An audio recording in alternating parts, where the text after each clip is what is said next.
Hello, everyone. It is the second Tuesday of the month, so welcome to Draw and Color with me. If somebody can give me a thumbs up to let me know that the audio is coming through properly, and then, yeah, there's a slight delay, so from the time that you hear me ask for the thumbs up, it'll be a while, just a little bit before you get there, especially if they run a commercial like they're doing right now. Oh my goodness, that is so frustrating. But it does pay for the live stream, so I apologize, but hopefully you're patient with me.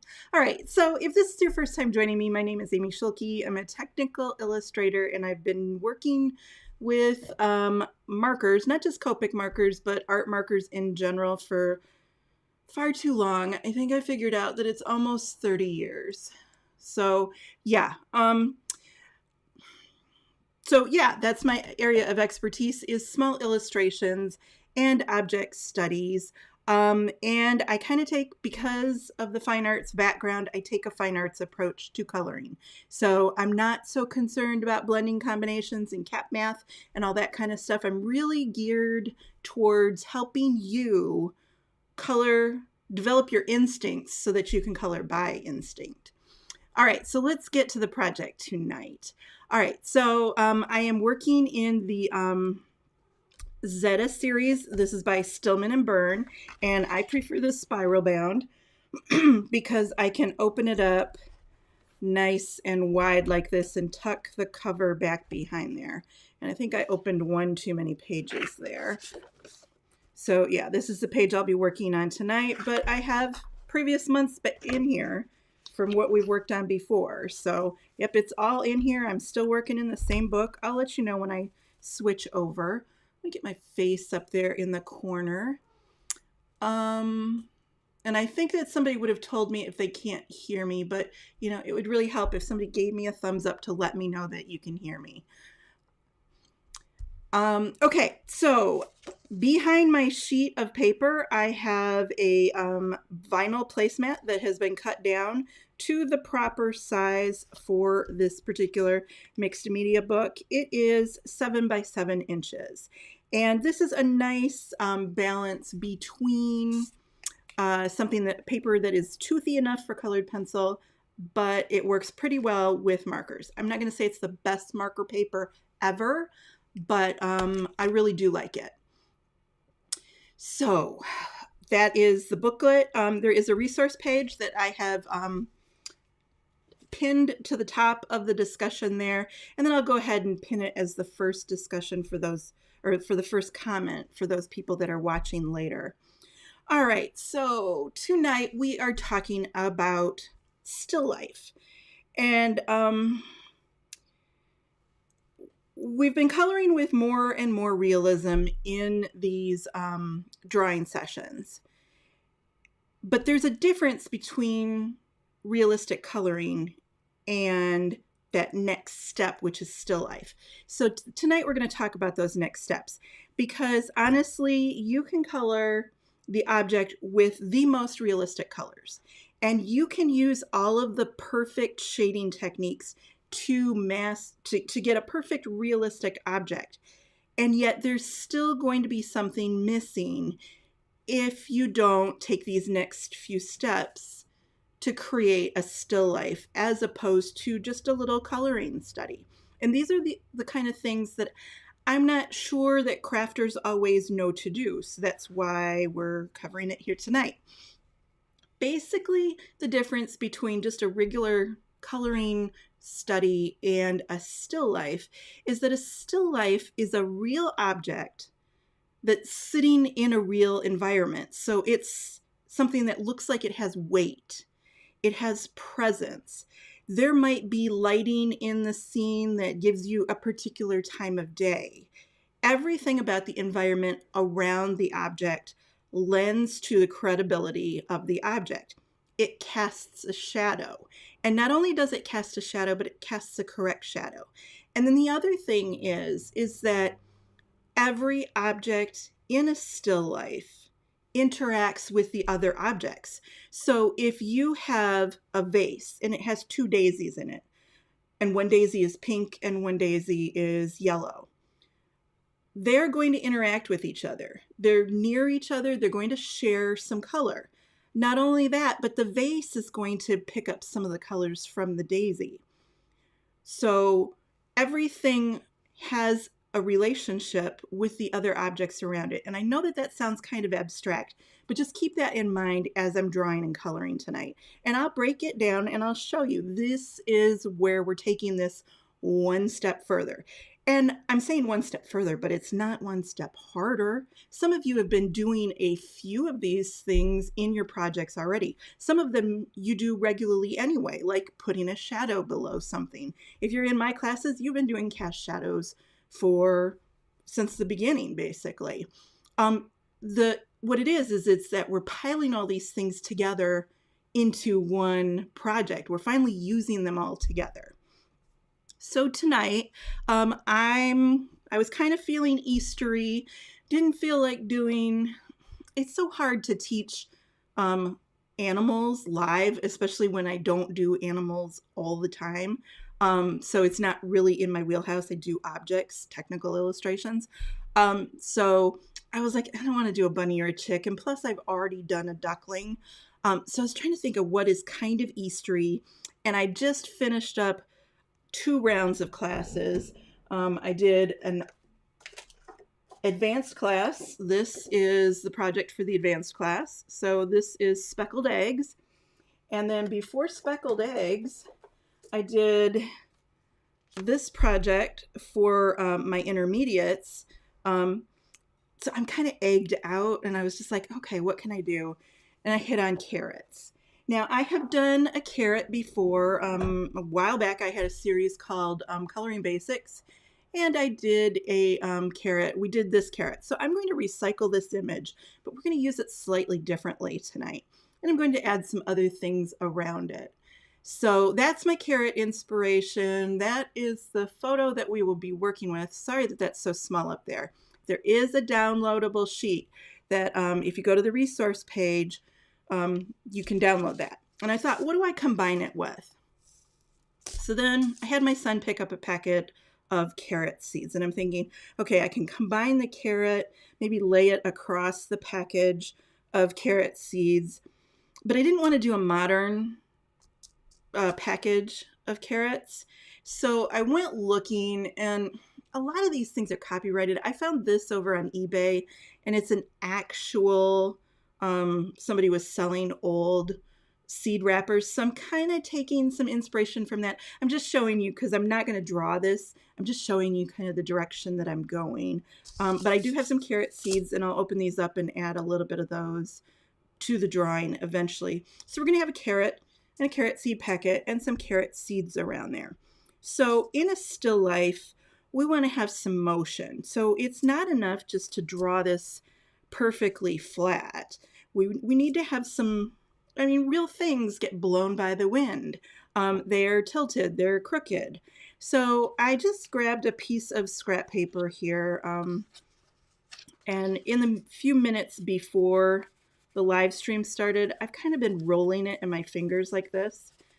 It's bigger than the seed packet, but I'm just thinking that I want my seed packet to be kind of curled, and that's going to give us some interesting and dynamic shadows when I go to put those cast shadows in. Maybe I don't want it quite that curly, but this is what I'm going for.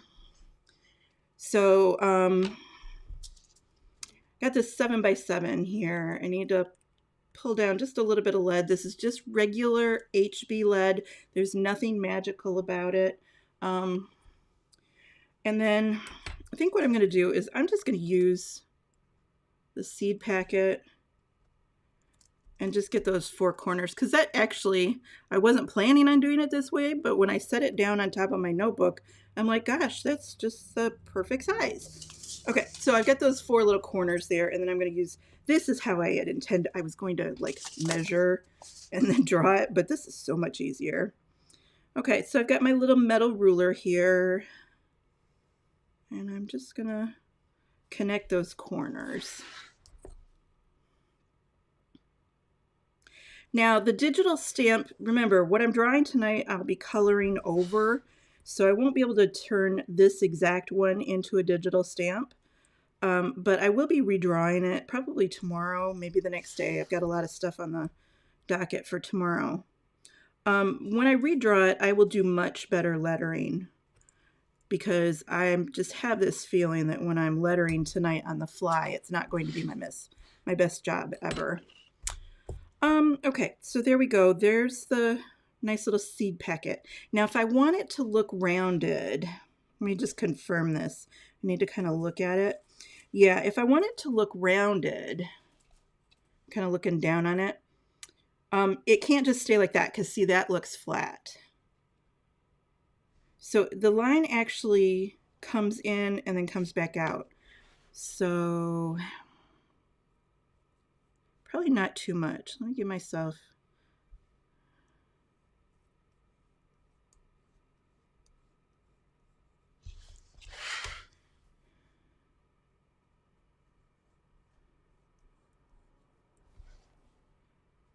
When I fall quiet here, it's because I'm thinking.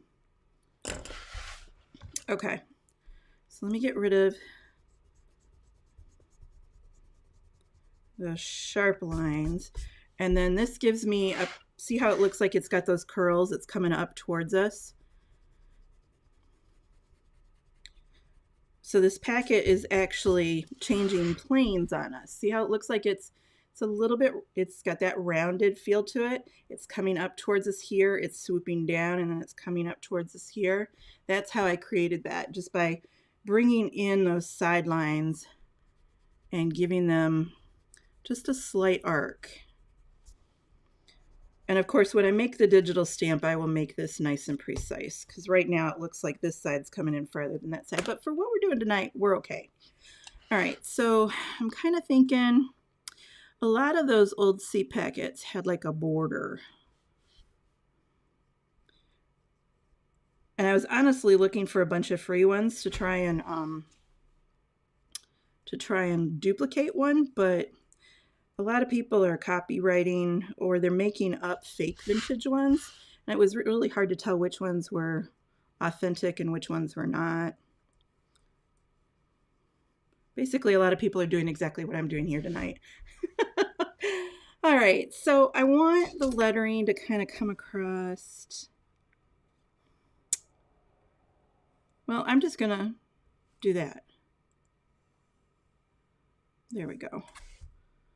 So my lettering will be there. I'm just gonna use my circle template here just to kind of get a rough there. And then, do I want carrot or carrots? I think I want to put an S on the end of it because then that gives me an odd number of letters. So,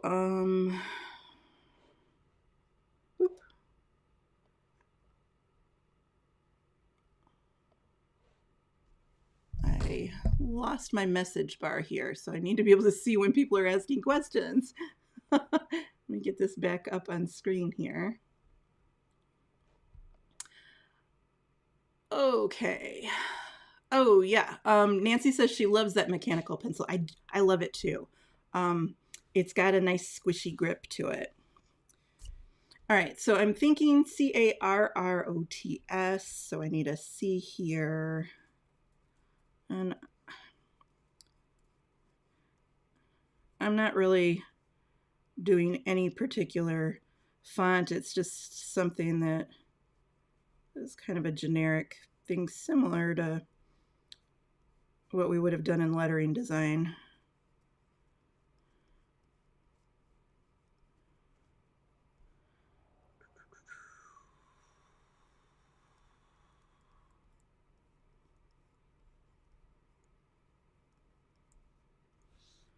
There, and then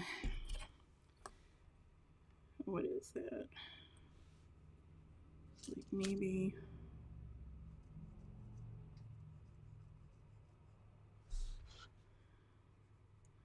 put some little serifs on that. Midline gets fatter. think I'll take that one down.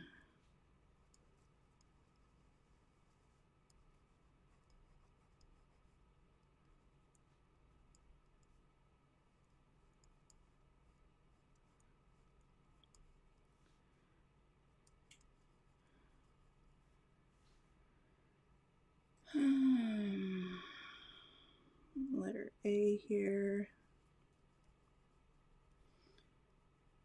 There. I think I'll do a little round there. And this R needs to match this R, and it's probably not going to since I'm doing it live.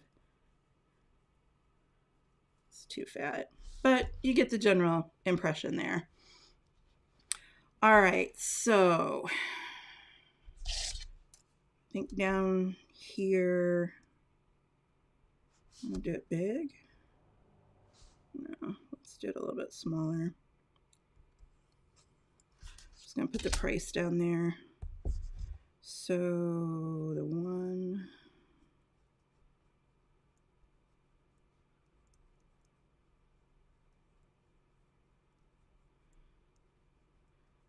Okay, my carrots are vintage, so they're pre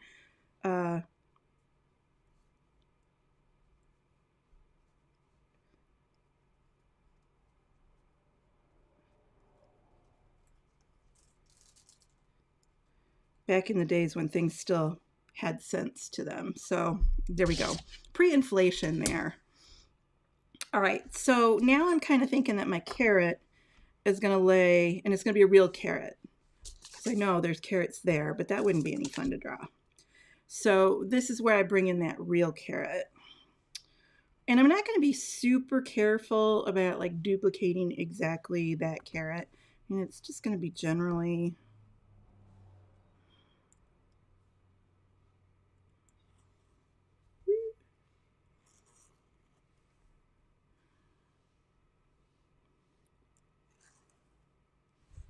Oh, I need to angle those in more because that carrot would go forever. See, this is what happens when I draw live. I haven't really planned this out. Just kind of get something in your head, and probably should have done a pre-sketch just to work it out, but I think it'll be okay. All right. Yeah. I'll kind of have it turn up a bit there.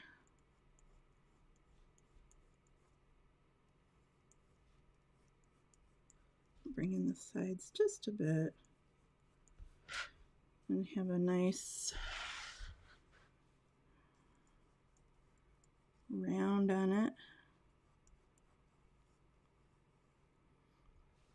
And then I like this carrot reference because I don't know if you've ever seen them in real life, but carrot leaves are pretty wicked things to draw.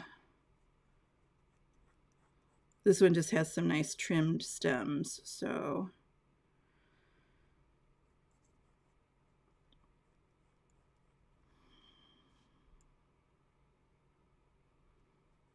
I like to do things in odd numbers.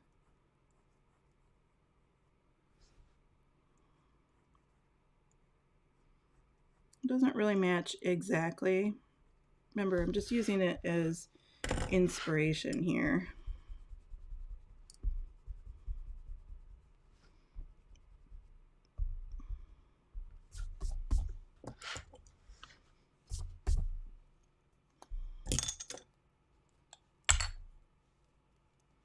Oh, it's cool to see so many familiar names here. I am so glad that you guys are finding these useful. Okay, so this is just poster putty, which is this stuff. It's literally Scotch brand. Duck is a pretty good one too. I've tried dollar store sticky tack, and that does not work so well.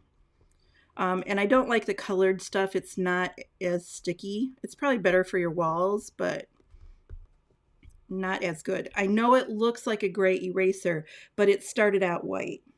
And the reason why I use this is because it's actually stickier than regular kneaded erasers. Regular kneaded erasers are for exactly what I'm doing here, picking up graphite, but they don't work on colored pencil. And most of the time, I know I'm using it right here on regular pencil lead, but most of the time when I use this, it is on colored pencil. So I don't even buy the kneaded erasers anymore because, you know, this one works. And the reason why I'm picking up a lot of my colored pencil line or my pencil lines here is because Copic ink here has a resin in it, and that resin will bond the graphite to the paper. So if I don't lighten this up, you're always going to see my pencil lines wherever I've colored something with one of the lighter inks.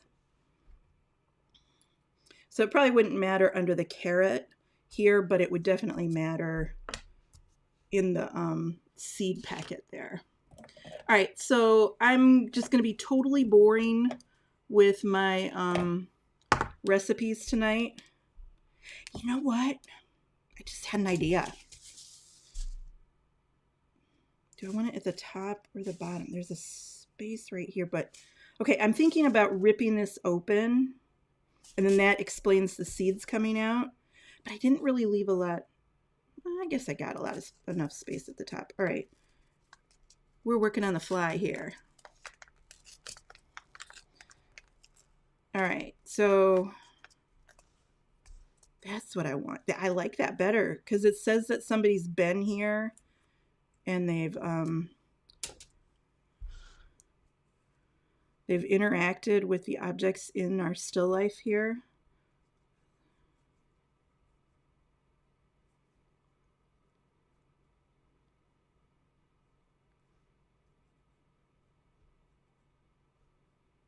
Yeah, it gives us a more interesting shape too.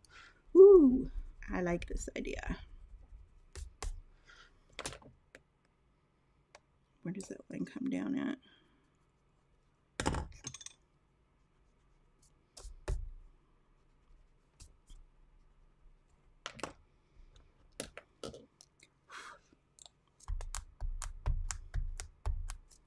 And now I get to see what the carrot seeds look like because I plant tomatoes every year, and you know, I have other vegetables, but I've never planted potatoes or carrots. Let me get a piece of scrap paper here because I bet they're small. Oh, they're tiny. Oh, okay. So they look kind of like fennel seeds or dill seeds, but they're significantly smaller. Okay. Well, I grabbed an E35 to do them, and I guess that works out pretty good. But they're smaller than I thought that they would be. A lot smaller. Okay. Let me put those aside. I'm going to have this to be able to look at the... Oh, love how I drew that.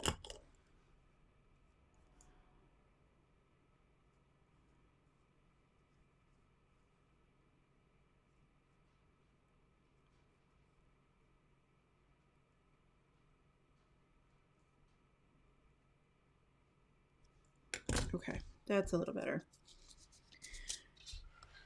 All right, now I'm going to stop fiddling with it because I could just fiddle with things all night. As I started to say, I'm going to have some rather boring blending combinations here tonight because really the point is not to come up with a magical realism color. It's how you use the colors.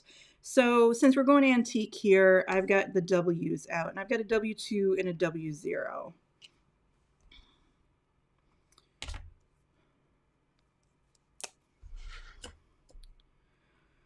I'm trying to decide where to go. Okay, so I want to be in here.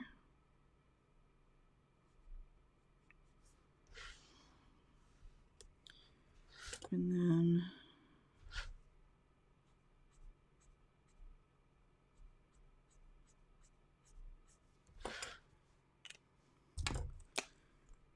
then I'm just going to keep both of these markers uncapped for a while.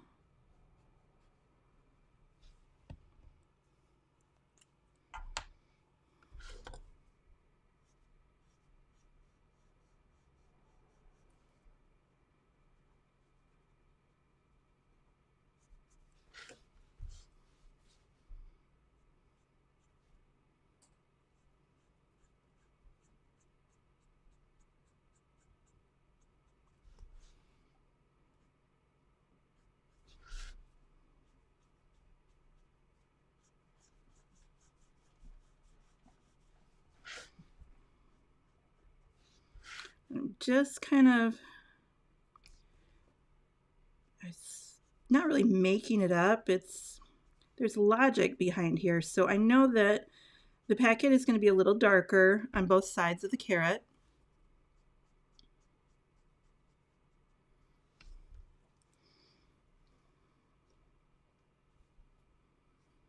And I'm going to put more color on the underside of the carrot. So you'll be able to do this too when you get your hands on the digital stamp.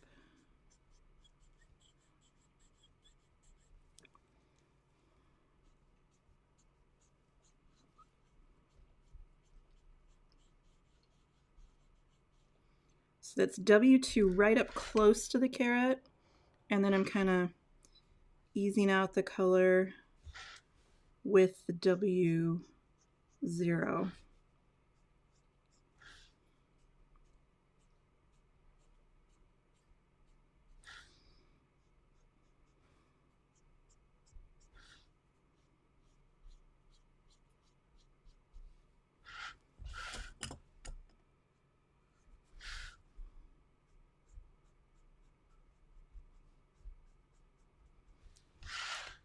Yeah, I kind of like that. So I'm getting a bit of rise on it.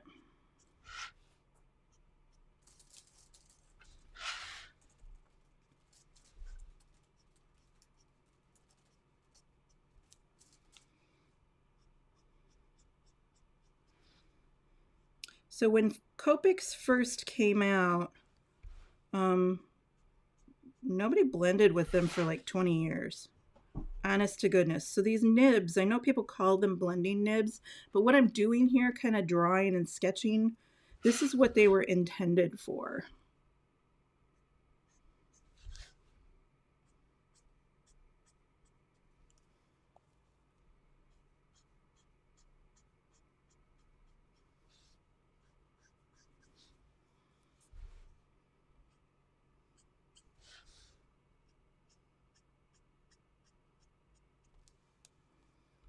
It's kind of darkening.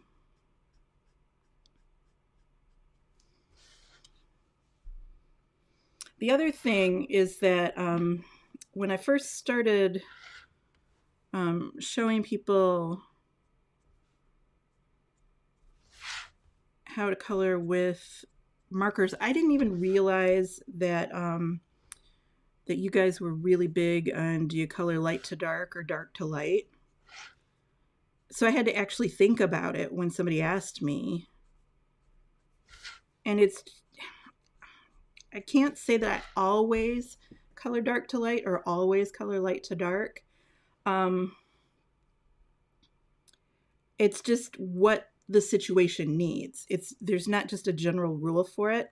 I do find that I prefer to instruct people on how to color dark to light before they learn the light to dark, because light markers tend to eat away at all the shadow and shade that you've built in there. And as soon as you eat away at those color values, you lose your sense of shape and depth and dimension. So I do teach dark to light, but if I'm just sitting here sketching on my own, you'll probably catch me every once in a while going light to dark, kind of like here. I filled this in light and then added some dark in and then came back in and smoothed it out. That's technically light to dark coloring, but it's just what it needed there.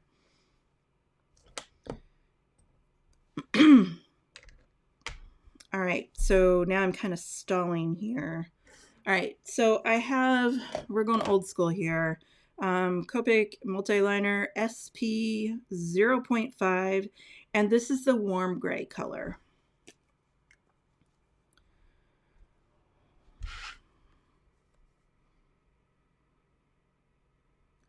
And I absolutely have no idea what I'm doing here. Well, I mean, I kind of know what the goal is, but we are not planning this out very well. All right, so this is that border.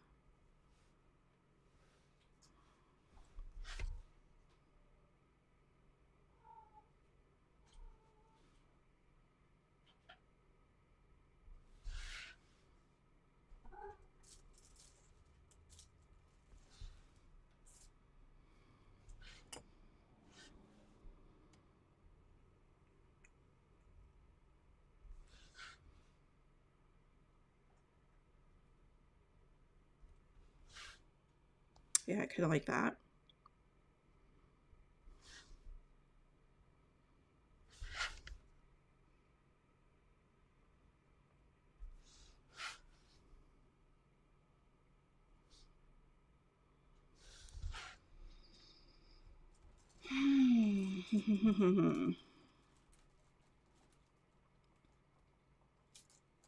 Try to decide.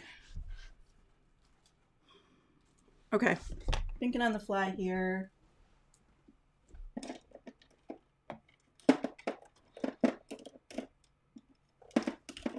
Grabbing some darker W's.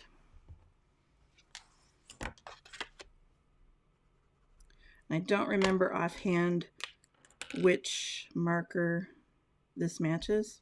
Oh, that's a W6, right? So it might be a W5. Yeah.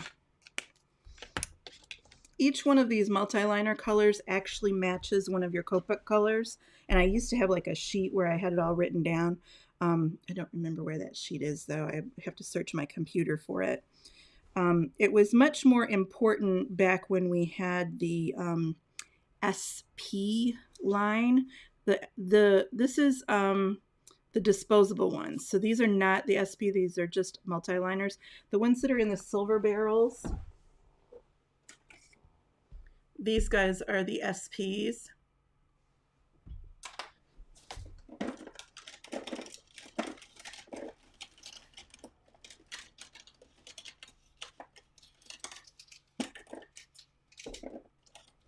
I'm grabbing what you guys are missing out on. So this is something that Copic used to have. And I loved this set so much, and I'm so sad that they discontinued it. But these are multi-liners, SP multi-liners, purple, red, gray, pink. This is a cobalt, this is turquoise, this is blue, yellow, kind of an olive green, sepia, wine-colored, and orange. I really wish they would bring these back because I used them all the time. And each one of those matches a specific Copic marker. So that's why I was sitting there trying to test to figure out which warm gray the multi-liner mimics. Okay, so I'm trying to decide how to do this. If I just it's too big of an area to color with my multi-liner. And if I just come in there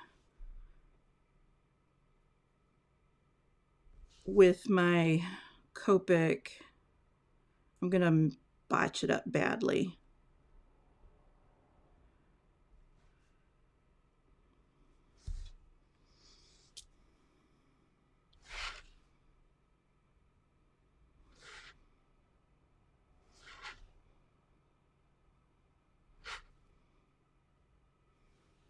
And this is the part that I knew I was going to mess up.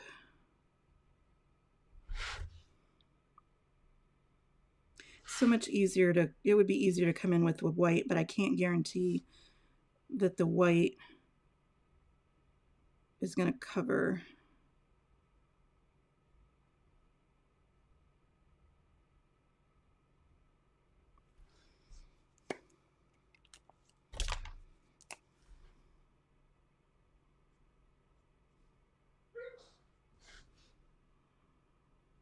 I may just end up inking over this completely and then doing it with white Posca. We'll see how bad it is.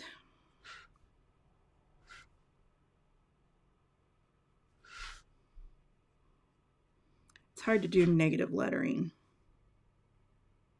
Should have thought about that a little bit more. But I wanted a black circle here, or dark at least.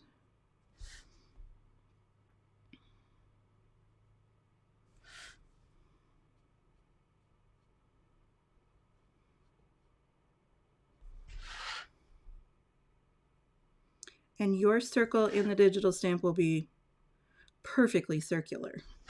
And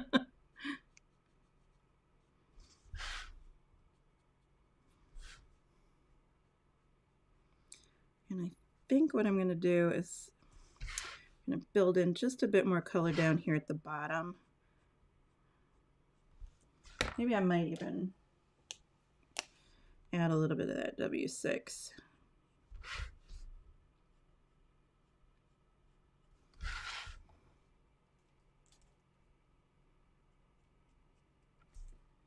There we go.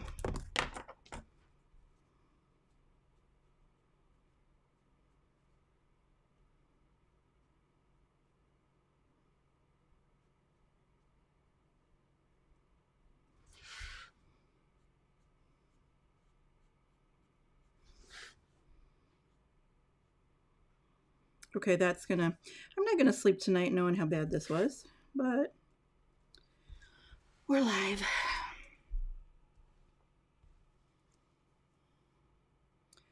All right, so next letters.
I promise you the digital stamp will be better.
I thought about not doing the lettering at all and then just adding it later, but I figured people might have trouble envisioning it with the lettering there, without the lettering.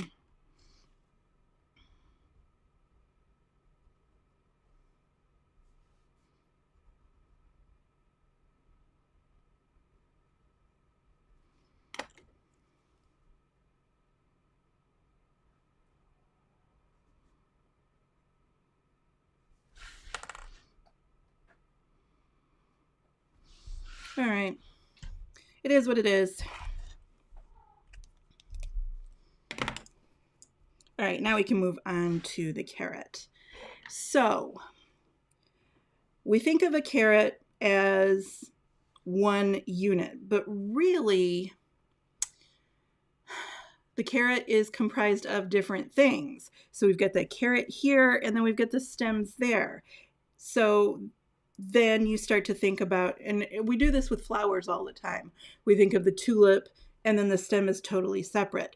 But when you start doing that, then you start picking out totally different blending combinations and forgetting that both the stem and the leaves and the flowers are all part of the same flower or same plant. So what I'm doing tonight is I'm sharing colors between the objects. So we've got those green stems hanging off this end here. And I've pulled out YG63 and YG61 because that is a very gentle green in the photo. And then my carrot colors are YR68, and then I just love combining that with Y38 and Y35. So this is one YR and then two yellows, and these are kind of orangish yellows. And for my underpaint, I'm going to put the YG63 I'm going to share it with the carrot. And then I didn't intend for that to rhyme, but that did work out. Then for the underpaint on the greens, this is too strong. And these guys are too yellow. So I just pulled out YR21, which is kind of a natural light orange there. It's not too yellow though. And I'm going to use that underneath the greens. So the greens have some orange in them, and the orange has some green in them, and they're going to feel like they're more related. We're sharing those colors between the two. Now, yes, I know that there's probably a brown that if we swatch these guys out, I need my scrap paper.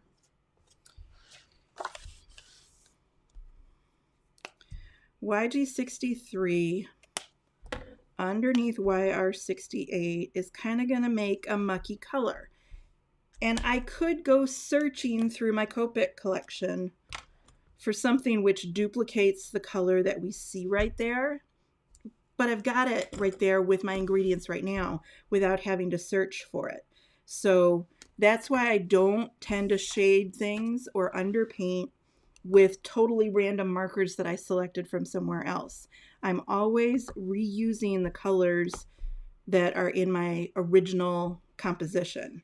And that helps contribute to the still life because everything feels cohesive, like it's all part of the same plant, like it's all part of the same photo. We're sharing colors. All right, so let's start with those stems. And I'm looking at my photo reference right here, so if you see me looking in a funny direction, it's right up on my computer screen. And I'm finding right where those stems insert into the carrot. There's kind of a little triangle shape coming upward there. So that was the, what was that, YR21, and I selected it based on the color, not on any cap designation that it might have had. So when I pulled it out, I didn't even know what the number of it was. I was just going for something in that family.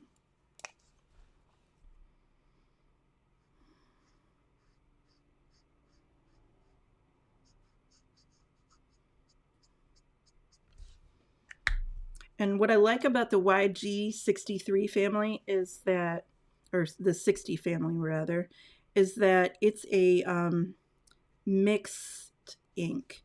So it's not just, there's not just one ink in here, there's a mixture. And so when you hit YG63 with the 61, it shatters a bit. And see how I can get, there's some interesting blues that are coming out.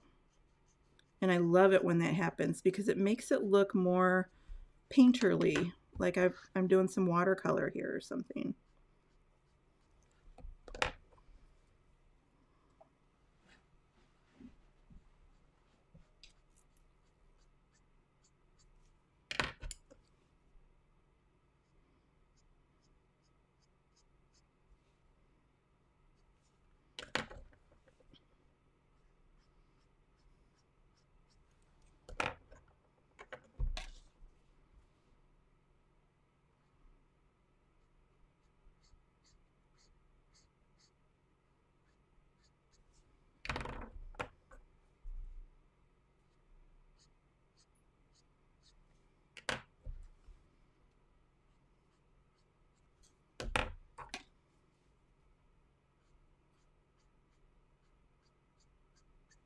So there we go, underpainted with a light orange, and then these kind of sagey greens over the top of it.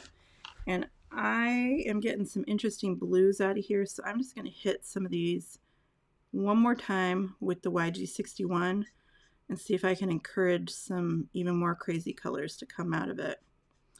Because I don't think you realize it when you're looking at watercolors, that they don't always, like the colors that you see on the canvas or on the paper is not necessarily the colors that they used. Some of those colors have developed through the mixing and merging of colors. And so when we do that with our Copics, it makes things much more interesting. All right, so in our photo reference, we're looking at a carrot from the side, and you see a definite, like a cast shadow underneath it right there. But in this, we're more doing a flat lake type composition. So I'm not going to have such a heavy shadow on the underside there. And the other thing is that in the photo reference, the highlight is up here because that's the top of the carrot. And the light's kind of skimming across the top there. And it's going to be more central on this carrot because we're looking straight down on it. So I have to change where those colors are sitting just a little bit. All right, so I'm going to do some of the shading with the underpaint, and then I'm going to also do some with the pencils a little bit. A little bit later. And this is just hitting me as really strong. Don't know if I absolutely love that, so I'm going to be a chicken.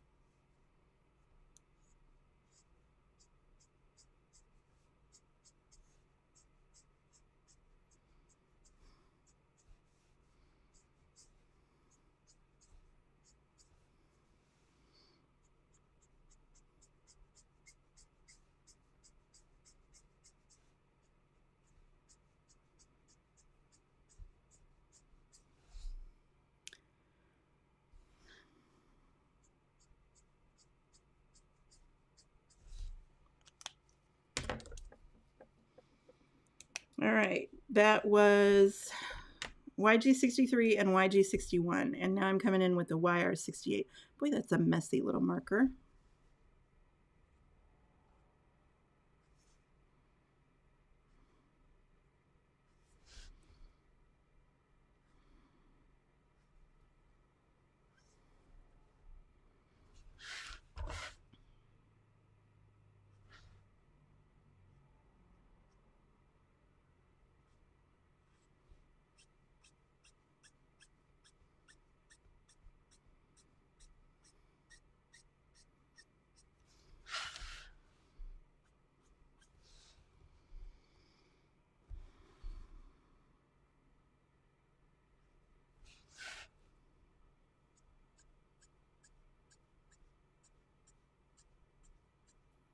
Just flicking inward.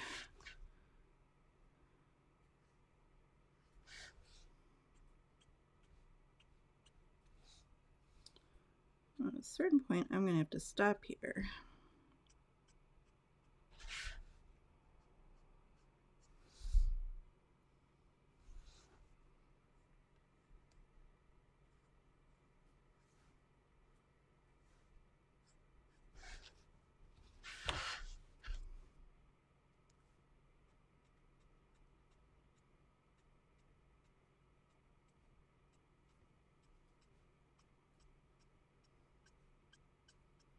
So I'm just looking at the surface of the carrot and how it rolls over the edge and just trying to duplicate that with my colors here.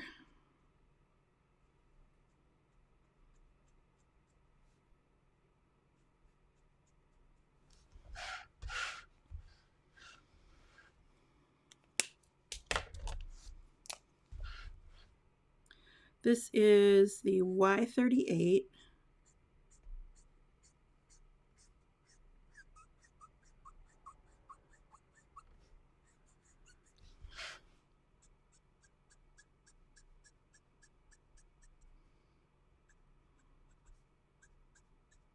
And this is a really large carrot here.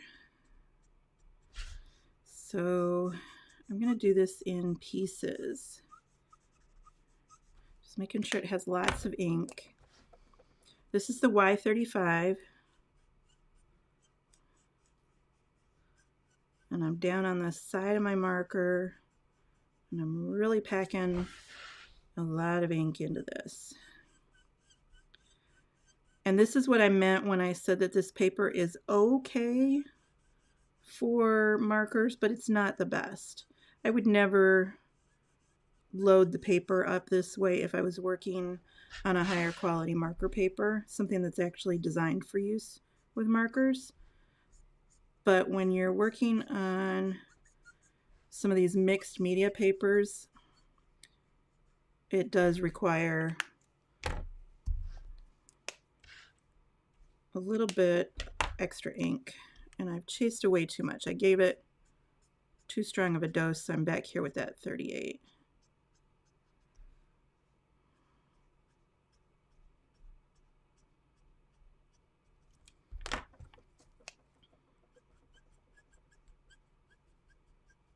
If you're just starting out with Copics, though, I really do not recommend working on this paper.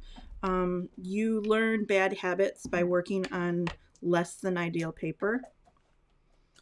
So if you're brand new, it is worth it. I know people hate to hear this, but it's worth it to buy the Express It. You'll use less ink, you will learn faster, and you will not learn the bad habits that people pick up when they're coloring on office paper or card making cardstock. Because what's happening here with this particular paper is that it's grabbing a hold of that YR68. The paper fibers have absorbed it and they're not wanting to let go of it.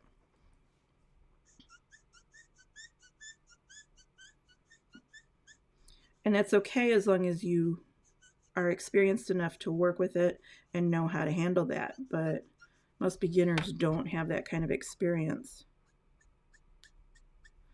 I'm just fiddling with it at this point.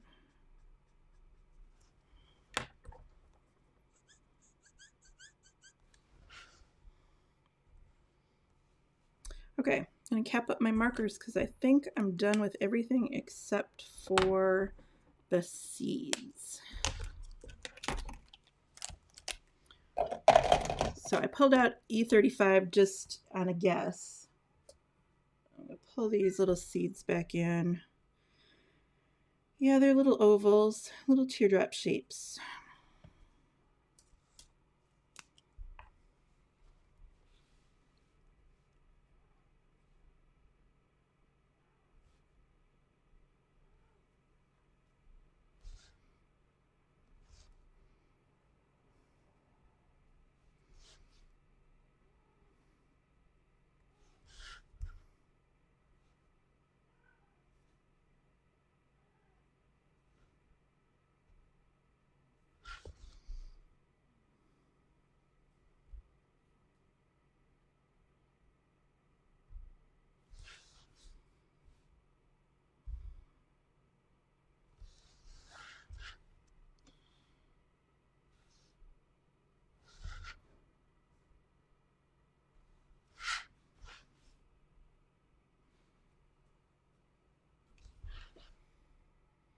Just a little sprinkling of the carrot seeds there. Oh, Kenny, thank you. Let me head back up and just see if I've got any questions here that I can answer. I'm just kind of like taking a break in between the pencil and the marker. Move the comments down. Oh, so it looks like we've got people making local connections here.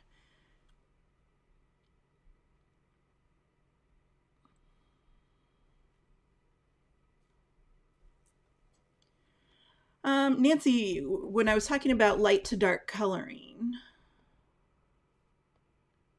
So she says that she goes back and forth between light to dark depending on what she's coloring. So kind of like me.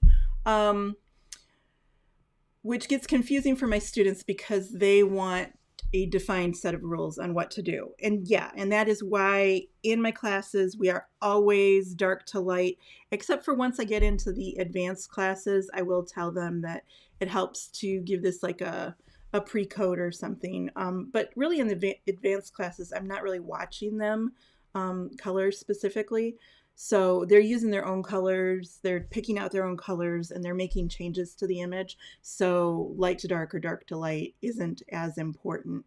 There are some projects, though, that I deliberately do teach, and I call it staining. I never call it light to dark coloring, where we stain with the lightest color, and that just kind of makes blending easier for some things.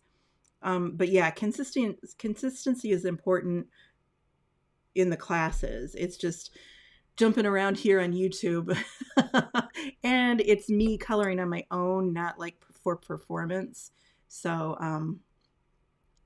yeah, you'll catch me breaking the rules all the time.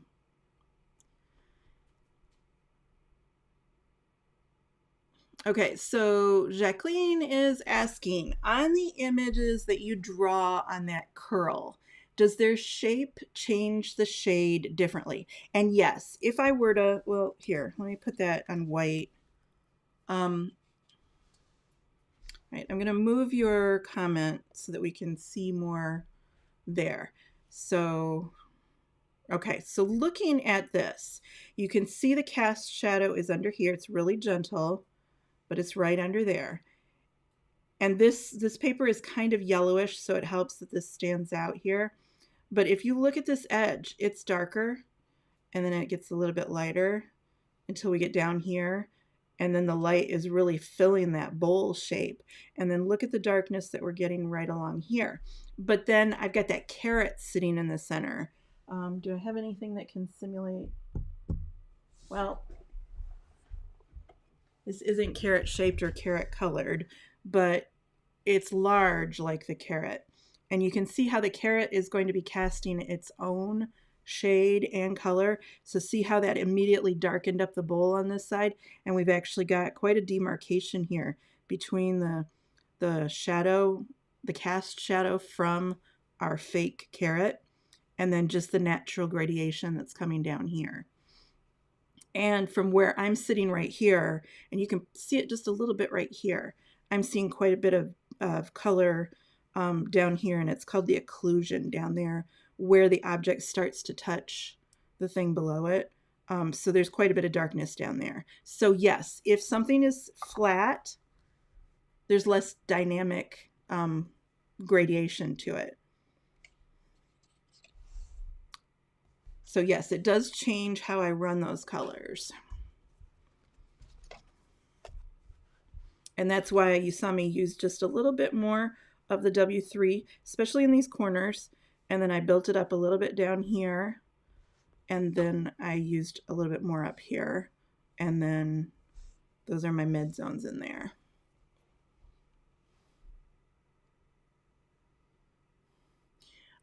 Kelly Loves Colors says, it's interesting to see letters and numbers done with markers. I've only done them with rapidograph pens. Yeah, that's basically what the multi-liners were supposed to kind of replace. That's why they come in so many different sizes. Yeah. I did take lettering classes, but it's been 30 years, so... Yeah, if you give me enough time with a pencil, I can muddle it out, but live on camera, that is definitely not my best work. Kenny says, I wish I could have tried your favorite paper before they stopped producing it. I know. I wish I'd known that they were going to stop producing it, because then I would have put out the word, but I didn't really find out until a couple months later. So the paper that she's talking about is Cryogen Curious Metallic White. And you'll still see references sprinkled across my website, because I used that paper for so many years that it was a built-in part of my coloring routine. And now it's gone. It was just, they closed the factory. So it's not even that they discontinued it. The whole company is gone. And I keep hoping that somebody will buy the factory because all the machine parts are still there, and that somebody will buy the recipe and reproduce it. It was one of the #1 selling wedding stationery papers for a long time. So it seems like there's a market for it, but yeah. Wish, wish, wish. Kelly, excellent question. Kelly Loves Colors is asking, if I'm working on mixed media paper, do you need to refill those markers more often? Yes, absolutely. A thirsty paper is always going to, it pulls. Think of it like coloring on a kitchen sponge. The sponge is going to pull ink from the nib of your marker. It is worst. The absolute worst is on watercolor paper. It's really hard to color on rough watercolor paper, but the absolute worst is the cold press watercolor paper. But that's not to say that you can't. And I have several images. I've got a whole class where we colored directly with Copic onto watercolor paper. It makes some beautiful blends, but you have to be able to sacrifice, you have to be willing to sacrifice the ink because it really does pull a lot.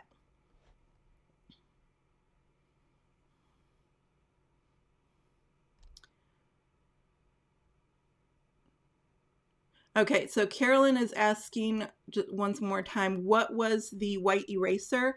And I'll show you what the package looks like. It is sticky tack. It's poster putty. It's the kind of stuff that teachers use to stick posters to the wall, or maybe your mom used it when you were a teenager and you couldn't tack things to the wall. At least my mom wouldn't let me tack things to the wall. So it is literally sticky tack. And it gets grayish after a while. It kind of breaks down. This is gross, but I'm going to say it because it's the best analogy I can think of. You know when you're chewing a piece of gum and you have some food that you didn't realize was in your mouth, and the food kind of contaminates the gum as you're chewing it and the gum falls apart? That's kind of what happens when you get too much graphite or too much colored pencil into the eraser.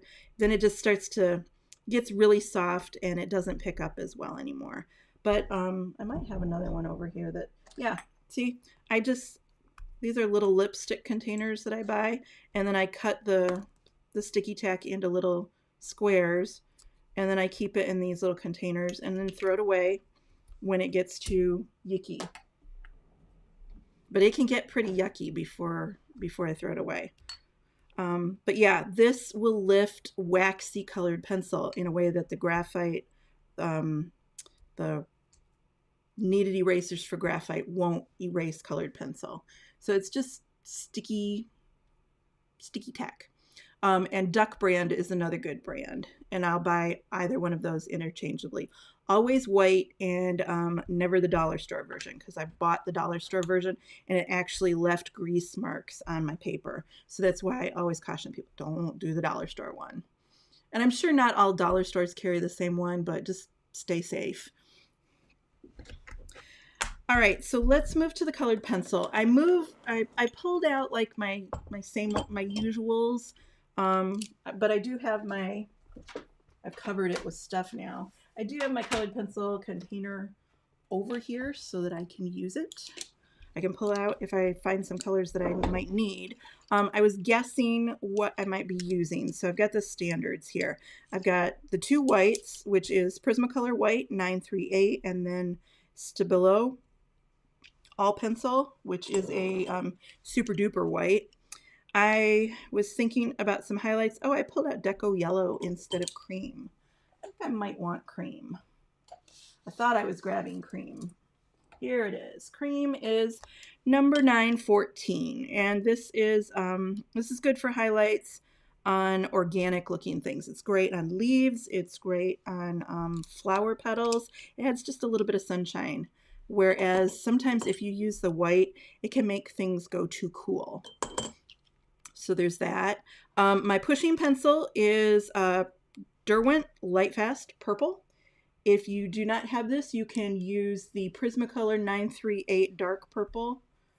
They're almost the same color, but this one doesn't go funky hot pink if you accidentally touch it with something like cream or white.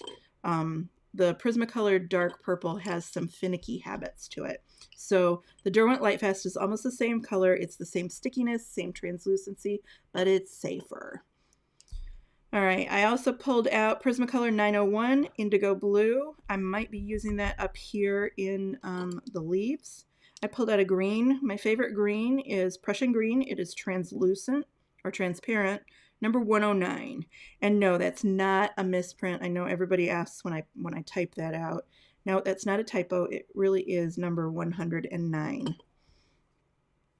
I pulled out pumpkin orange just in case. Now, normally I don't shade orange things with orange, but pumpkin orange is the exception because, gosh, that pencil barely looks orange. It's got a lot of muddy color mixed into the formula, so it works pretty good on pumpkins, and I figured since I use it on pumpkins, I would pull it out for this one.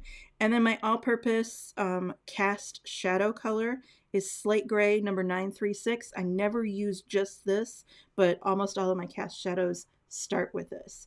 I used to teach cast shadows using Copics, and it's a disaster because if you don't get that marker light enough and if you don't get those edges eased out enough, people are just so frustrated with it because you'll get some really good coloring going on and then you ruin it with cast shadow. So I didn't want to break any more hearts, and so now we do it with pencils because you can erase it if you need to. All right, I almost always start with the pushes.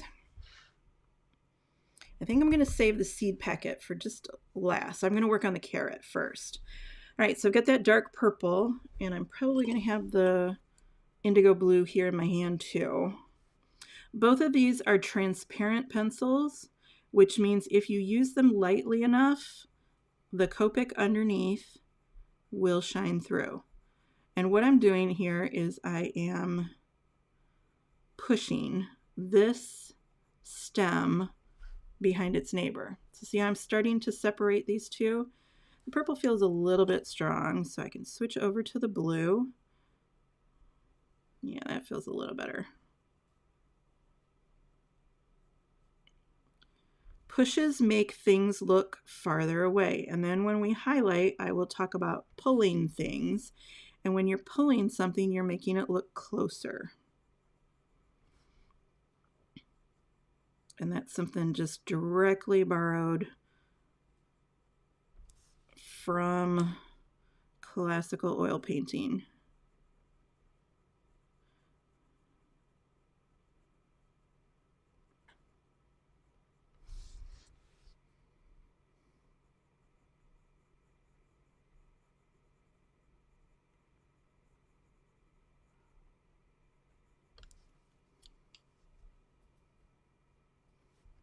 So these two pencils combined are kind of creating a color that we don't really have a name for. The purple is a little bit warm. The blue is a little bit on the cooler side. And the two of them together with the green shining through below are making kind of a muddy color. And whenever the brain sees mud, it immediately interprets that as depth. So if you think about it, realistic coloring is really just setting up optical illusions to trick the brain.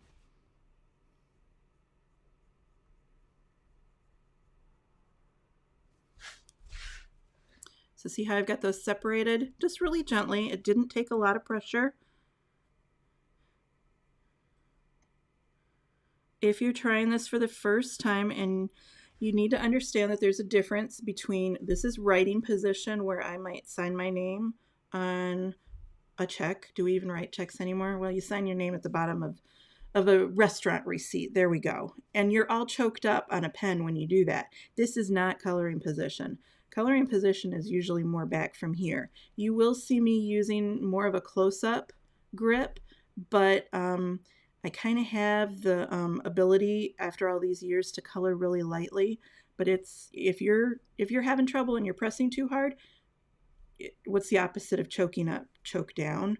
Move your hand farther away from the point of the pencil because it's hard to press hard from farther away. Now these little stems are growing out of the center of this carrot. They're not coming right off the side here. It rolls, so that's why I'm pushing this one. Even though it's the closest one to us, I'm still pushing it deep in there because it's got to look like it's recessed from this surface right here. So once you get some pushes in there, and then you get a little bit braver, then you start to see, well, this needs more pushing or this needs less pushing, and you can lift it up with the eraser. And it's always, I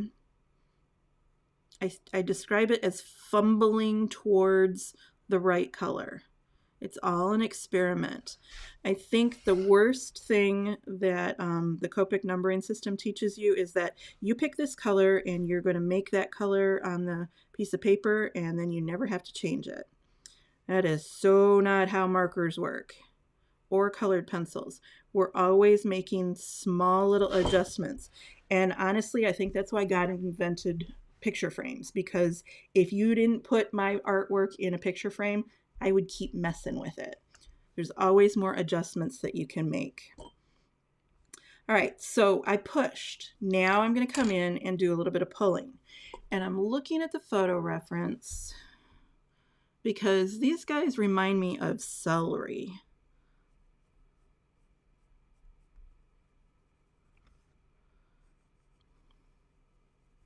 Cream is one of those pencils that you have to press a little bit harder to get it to adhere. Especially if you're working on Express It, you almost have to manhandle it a little bit. I was pressing very, very gently with my lighter colors, and now I'm kind of pressing harder. And I'm not loving the fact that I can't see that at all. So I'm going to switch to white.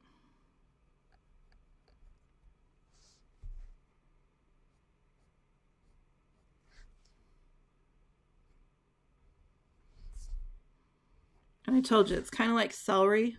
So I am putting some little striations in there.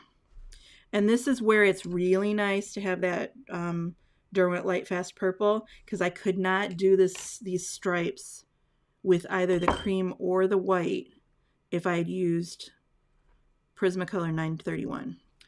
So I'm not saying you need to go buy the whole set of Derwent Lightfast, because I don't use the whole set. I've got the whole set around here somewhere, but I don't know where that's at. There's like a good 10 colors that I use, and that's about it. So purchasing open stock, well worth it. All right, so I've got those pushes in with the purple and the indigo. I've got a few little pulls with the cream. I put the striations in with the white. And now I think I want just a little bit of darker striations. So now I'm going to do some green in between those white stripes, just to bring out that color a little bit. I'm not trying to hide the Copic. I'm definitely not covering every little bit of the Copic. I'm just kind of helping those stripes pop forward a bit.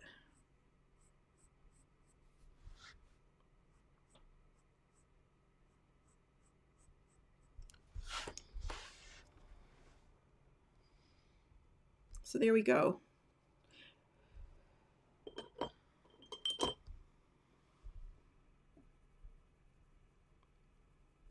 This is that deco yellow that I pulled out by accident. And what I'm noticing is that I played with that YG61 so much. Remember how I was excited that it was making some kind of blue tones? Well, now they're so cool that I'm just warming it up a little bit on this side with a little bit of yellow. Not a lot. Yeah, I could play with it all night. Okay, so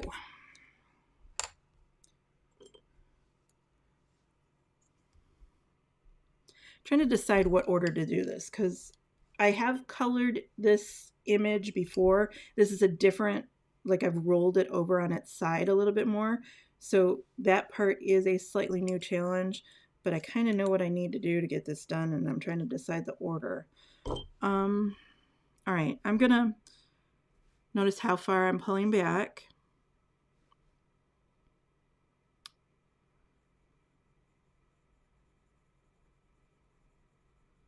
Just gonna work on this shoulder up here.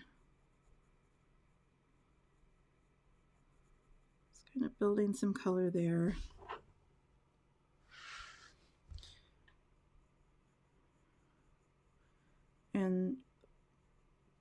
I'm going to add more darkness because remember I'm shifting that highlight to the center zone.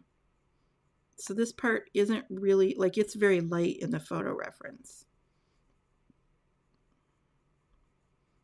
So this feels really wrong to do it, but I know that I have to do it to make it look like we're looking from the top down. And it doesn't take a lot of color to make these pushes. You're always seeing the Copic through there.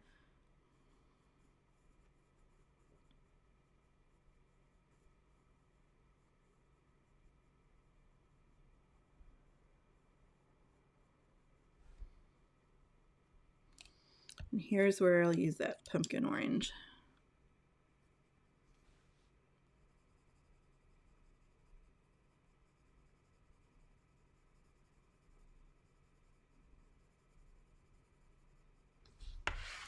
Just kind of easing the transition from the purple into the orange of the carrot.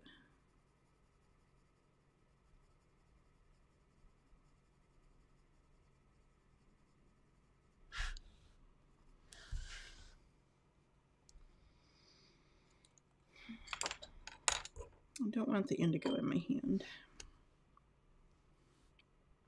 All right, so that purple remains strong down the length of the carrot.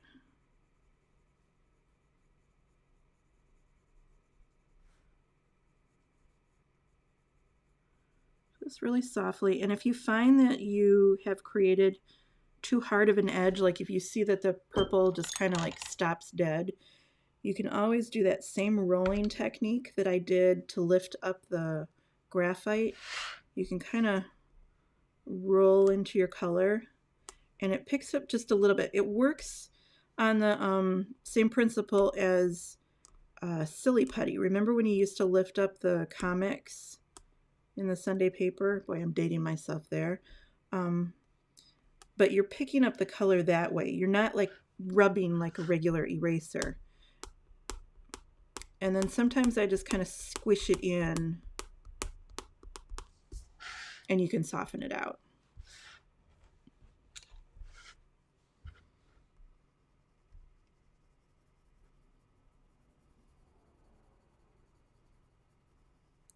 Just kind of getting some nice rounded edges on both sides.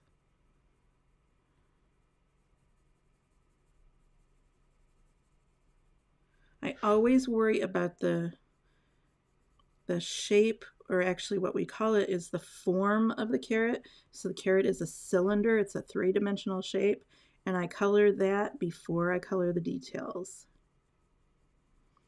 So really the Copic layer is the first time that I start to think about the form, and that's kind of the dress rehearsal. And then I come in and I improve upon that original form with the colored pencils.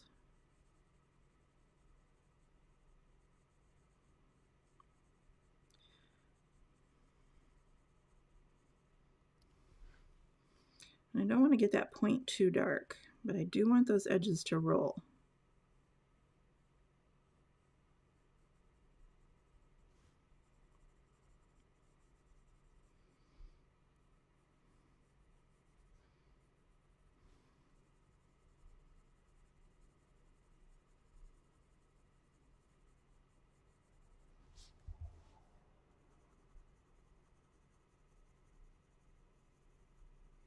Here I am just kind of adjusting how far out that color comes.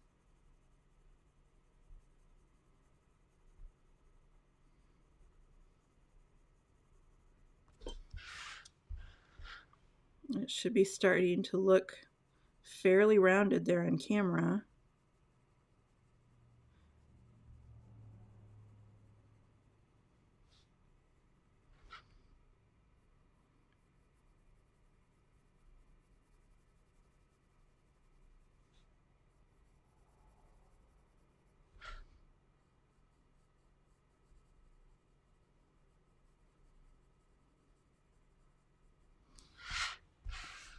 There we go. I like that pretty well. All right, so there's this nice big highlight that's just screaming out at me.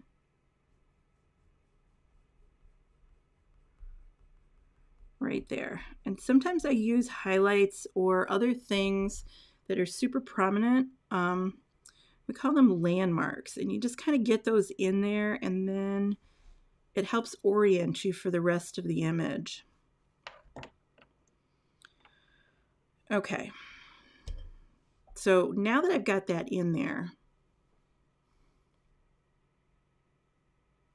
I think I want to add a little bit more warmth. I don't know if this is going to do much. Nah, it's not really. It matches the Y35 so closely that it's not really doing much for me. But that is a trick. If you don't like the way your Copic coloring looks, you can pick up a Prismacolor that is the same exact color as the Copic area. They make 150 some colors, so you're going to find something that's fairly close, and you can use this to kind of like, if you buff over the area, it can kind of hide a bad blending job. It can't cover every mistake, but if you match the color close enough, you can do a pretty good job of hiding some sins.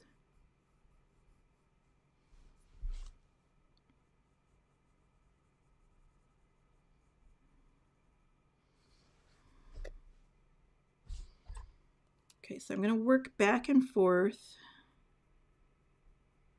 between that pumpkin orange and the purple. And what I'm working on is those little growth striations that are running across the carrot. Because this is really, I mean, okay, right now it looks like a carrot, but it looks like Barbie's carrot. A real carrot has texture and dimples.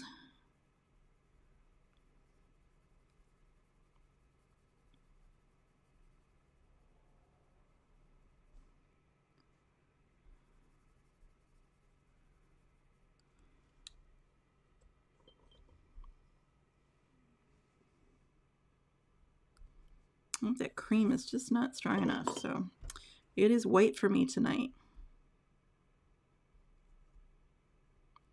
I could swear the last time that I colored this that I used cream, but maybe not.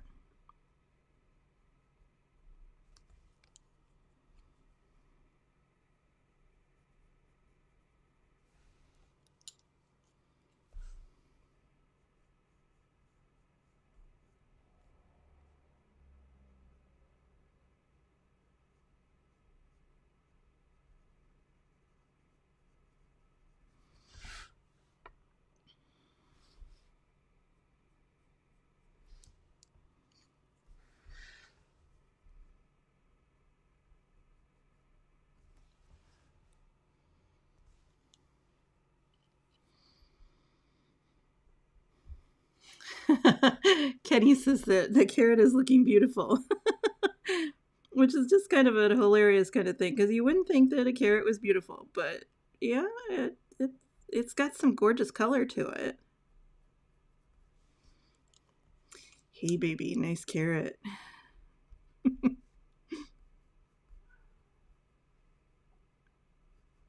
So I'm not really duplicating every single line in the carrot, but I am just kind of coming along and getting the general idea.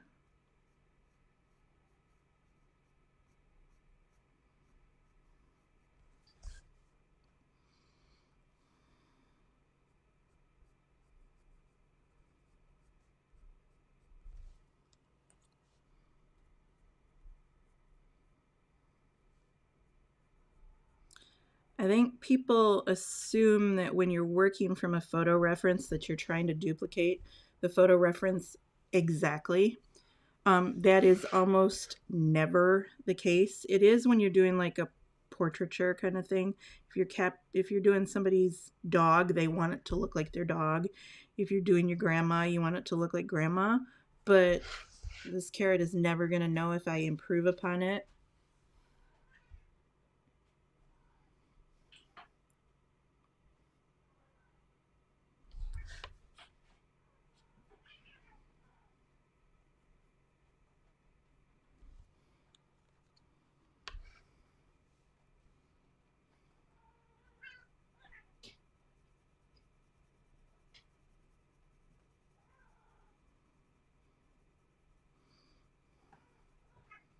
The other thing about realism is it really is a matter of coloring the exceptions. So in a standard blending class, they're going to have you, do exactly what I did here, those dark edges on the side there, and then it gets lighter in the center, and you would just kind of keep it that way, consistent all the way down. But that's not really what I'm seeing in the photo reference. Sometimes this shade, this darker orange color creeps up a bit more than in other places.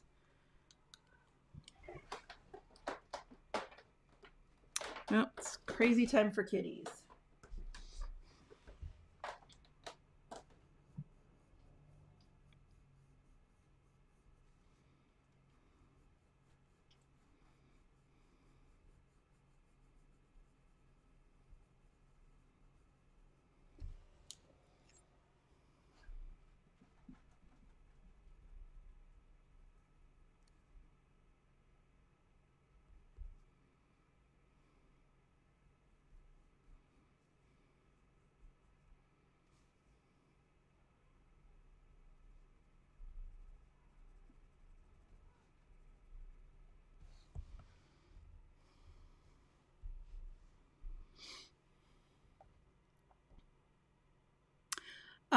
Let's see. Kenny is mentioning Holbein soft white. Yeah, that is a good replacement for the Stabilo white all pencil. They're both soft and soapy whites. That is a little bit too strong for what I'm doing right here.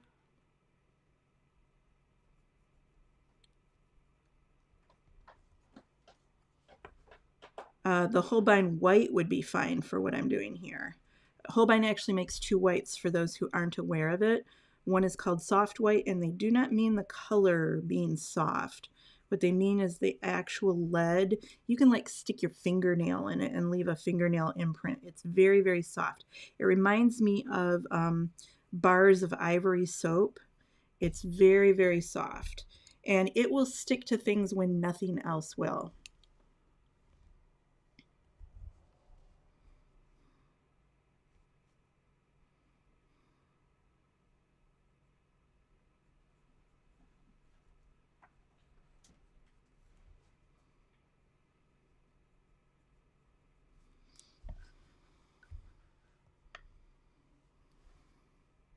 So I'm not really a big believer in running out and buying 5 brands of colored pencil.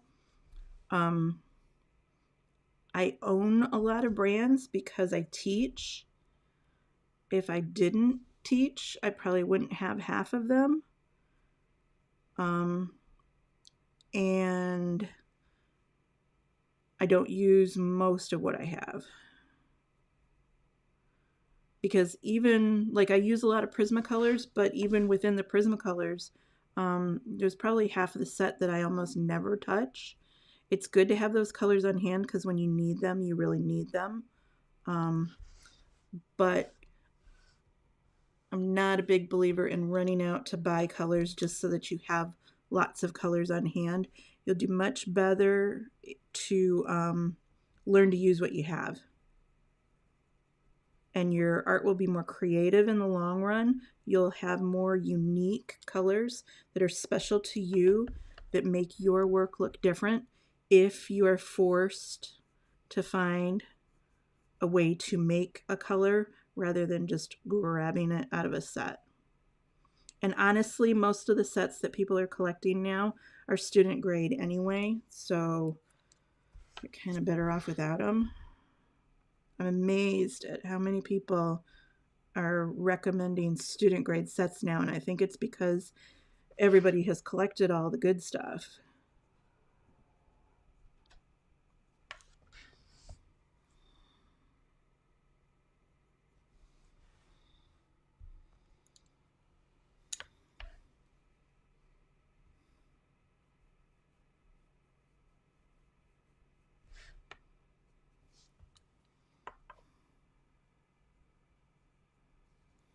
I think waxy colored pencils are easier for beginners to learn from. But with the waxy colored pencil, you need to have a lot of pigment within the actual core of the pencil. And that's the problem with student grade pencils, is that they encourage you to press too hard to be able to apply the color.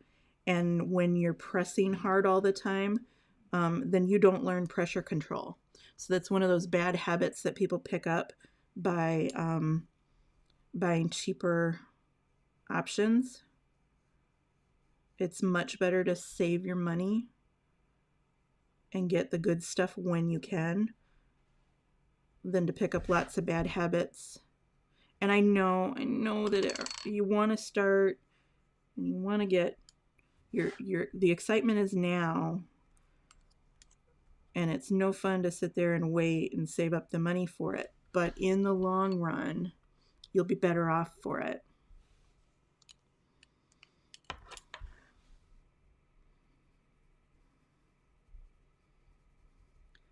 And I do understand the whole conundrum there, because, folks, I went to art school. It was not cheap to do.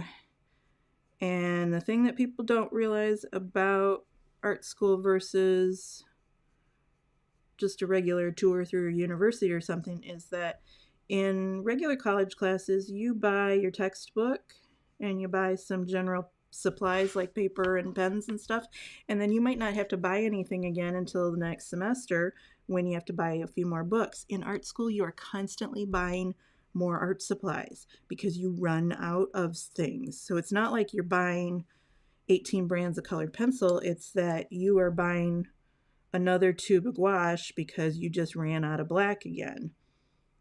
It is a really expensive thing to do. So I understand waiting and saving.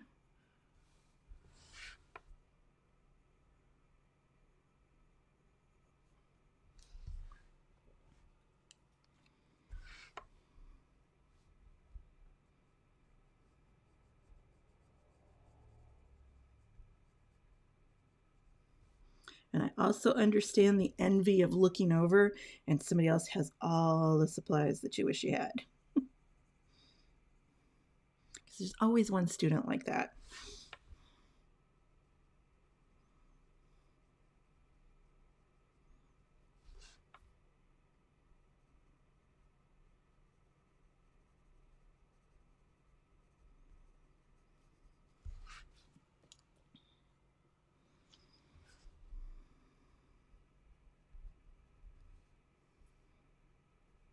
Okay, my highlight gets really strong on the tail of this carrot.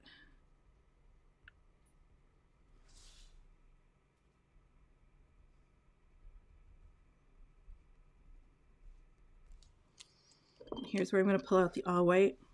And we talked about the Holbein and the Staedtler, or the Stabilo here.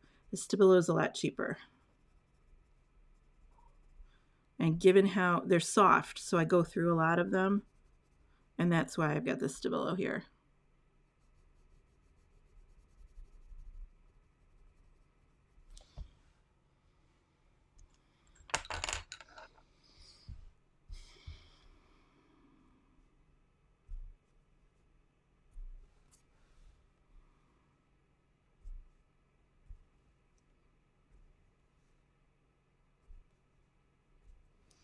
There's a few little hairs on this carrot.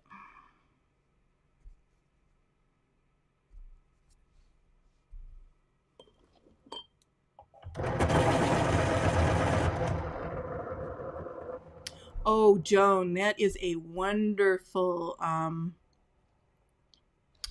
gotta find that here, put it up there. That is a perfect analogy. It's just like jewelry. There's a few good pieces are better than a whole lot of junk. Yep, that's exactly how it is with art supplies. Saving your money for the quality stuff. That's such a perfect analogy. Love that. Yep, I'm gonna steal that.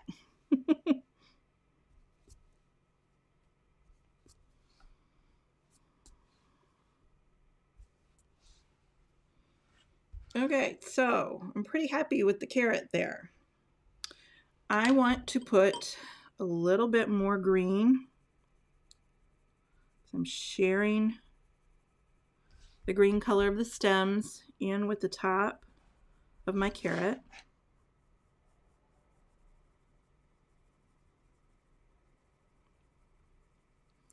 And now I want to find an orange.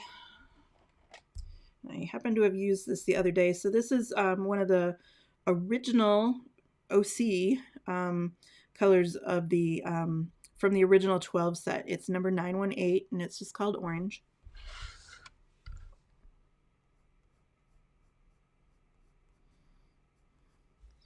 And I'm just making sure that the viewer is very aware that these stems belong to the carrot. So there's orange in the green and green in the orange.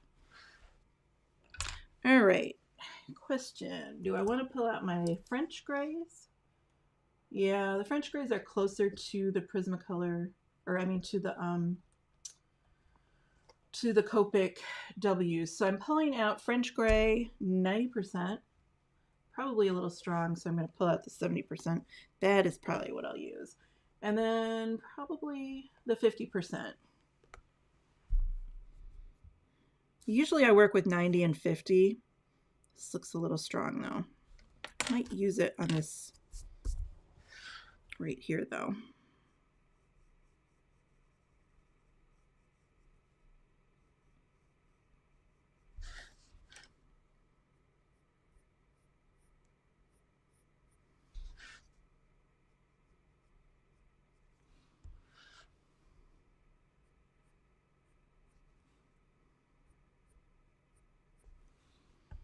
So I'm amping up the color there in the corners.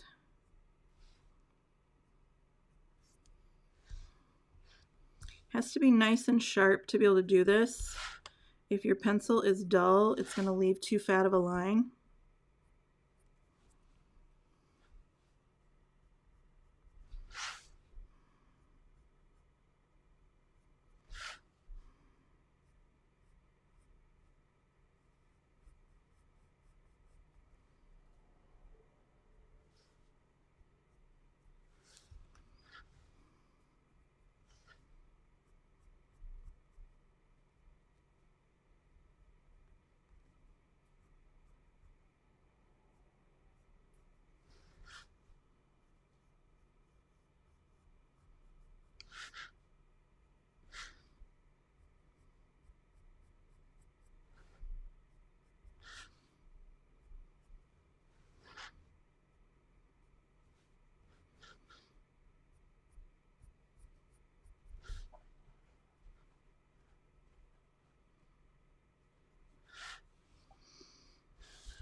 Just kind of making the color on the letters a little bit more dynamic. Almost as if they're dark and they're kind of gradiating light as they move upward.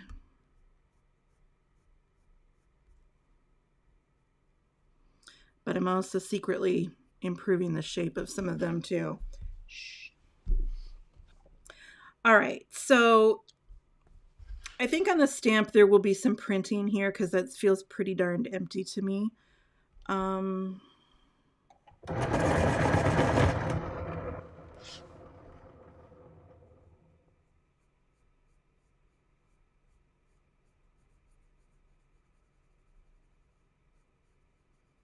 There'd probably be like contents and weight and stuff like that. Well, that is not in the center.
Just a little bit of decoration there.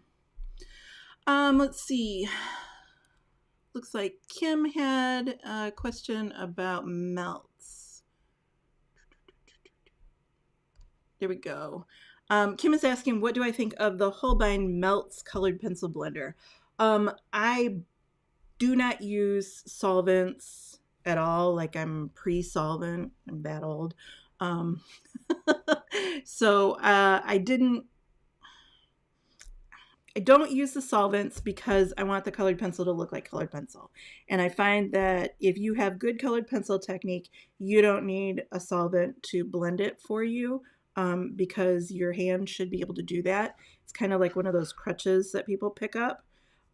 Those artists that are using it tend to be using it to make colored pencil look like oil painting, which is fine, but that's just not my goal. So I've never really been into the whole Gamsol thing.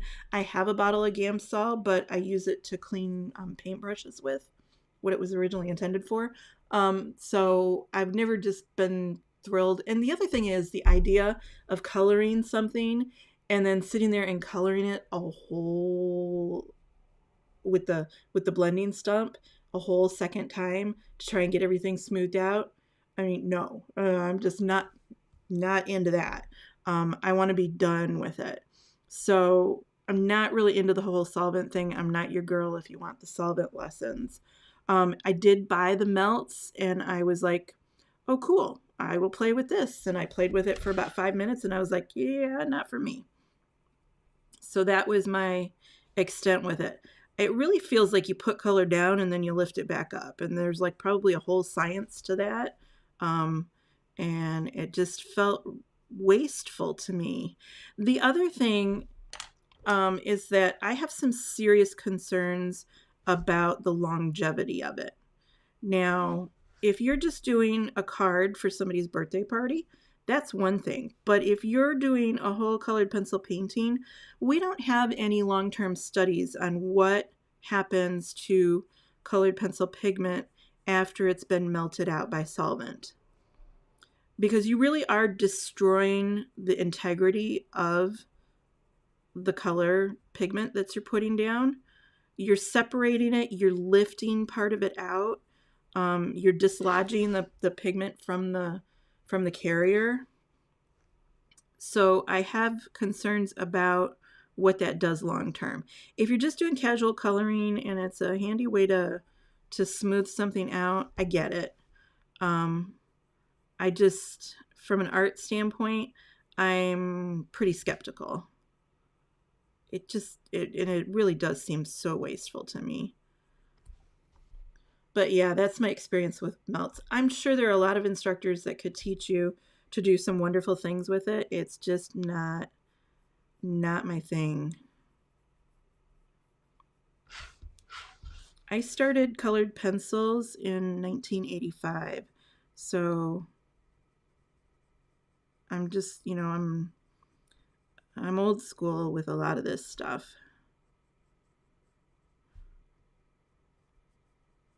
I've switched to the 50 and I'm just picking out some things here, trying to make that rip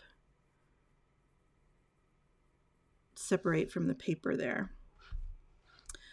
Okay, so now in a still life, every object has a cast shadow and they're all from the same light source. So you don't have like the carrot casting a shadow here in this direction and the package casting a shadow in the opposite direction.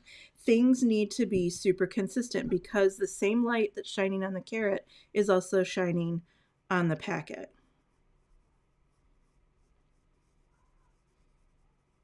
And I'm not so sure that that's something that people are normally concerned about when they're just working on stamps or like a coloring book page. I know that some instructors hit it really hard, but I'm not sure that I see it happening consistently with self-taught people. They just figure if I drop a shadow onto this and then I drop a shadow onto that, I've got two shadows, everything has a shadow, it'll be fine. but things really do have to kind of meet up and match. I'm looking for my rolly piece of paper. Where did I put that? Here it is.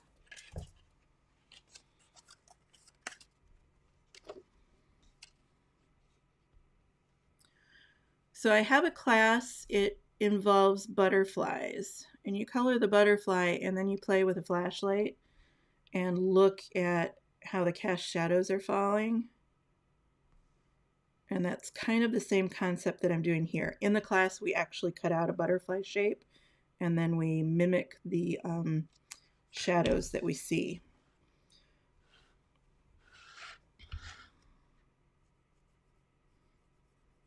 I've spent a lot of time by myself in the laundry room with the door closed and the lights off, and it's just me playing with a flashlight to learn how to make cast shadows.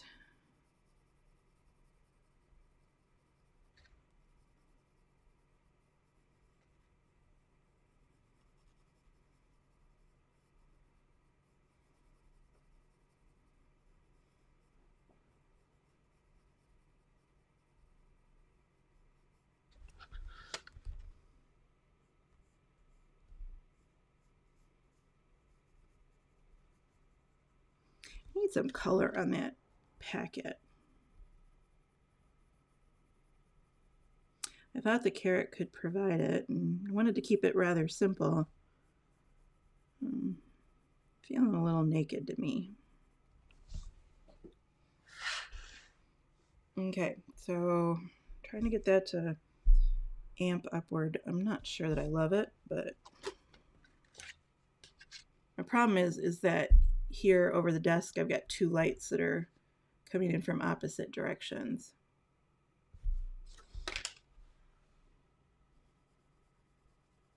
Oop, I need to see that one more time. I'm looking at this, the cast shadow up there. Okay.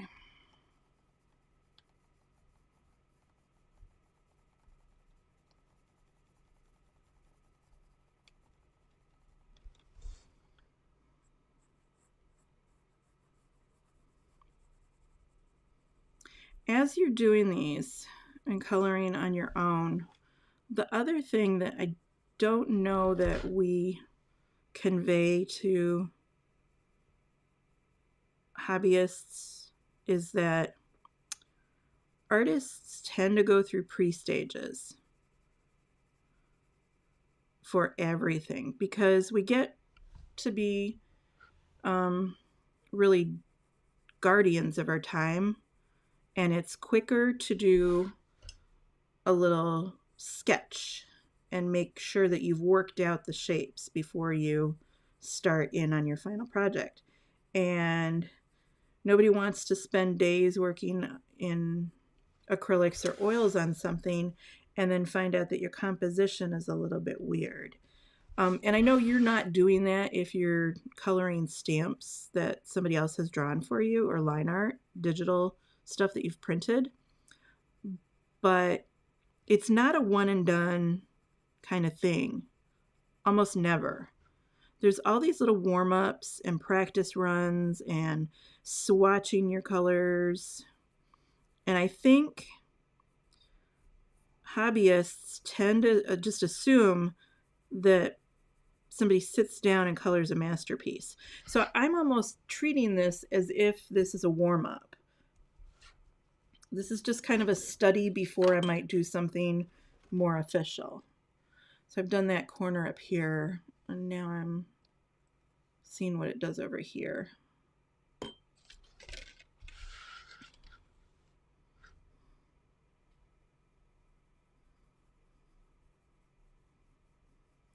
So there's absolutely nothing wrong with coloring it twice. And I know that that annoys people that are like, you're coloring it for a card or something, and you don't want to color something several times because you want to move on to the next project. Or there is a breed of people who are kind of class collectors. So you take a class because you love the project and you color it once, and then you bop immediately to the next class. Slow down. do a couple of practice runs. See if you can color it without the instructor's help. See if you can change the color of the project. Take what you've learned and apply it to something else. These classes that you're buying have valuable information in them.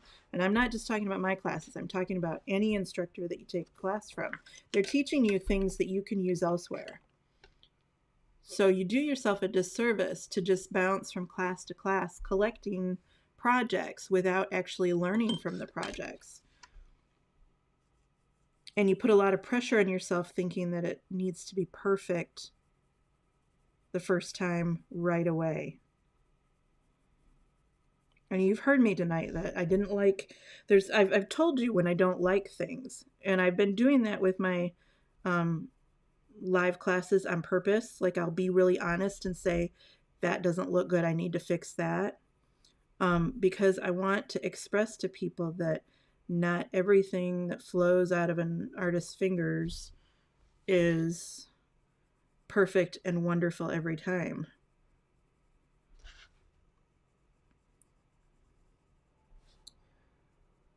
So don't just assume that somebody with a lot of experience, even if it's, another colorer, oh, they've got experience. They know what they're doing. They don't make mistakes. No, we all make mistakes. We all do things that we don't like.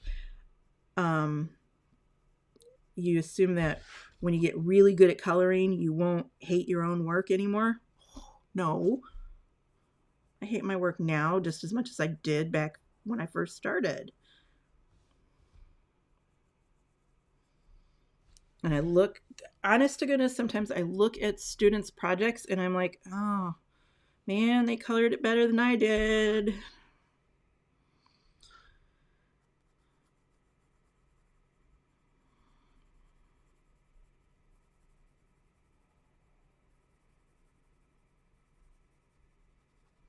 So it's all just learning and growing no matter what level you're at.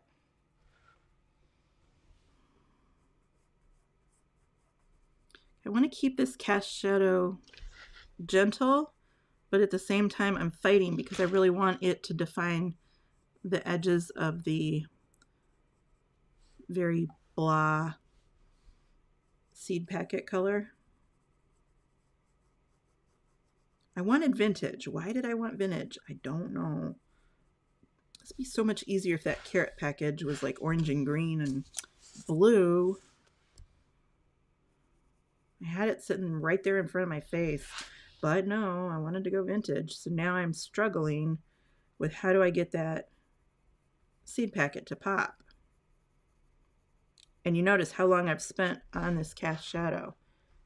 They take a long time.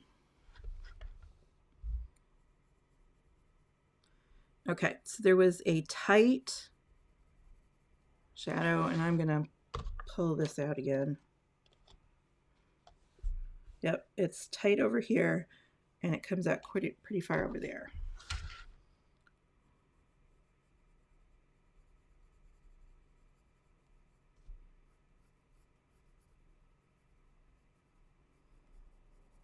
I'm definitely going to fill this up with, like quality seed and 3 ounces or whatever it is. I'll put some lettering in there. And I'll probably do the lettering dark so that you don't have to color it in. At least the text down here.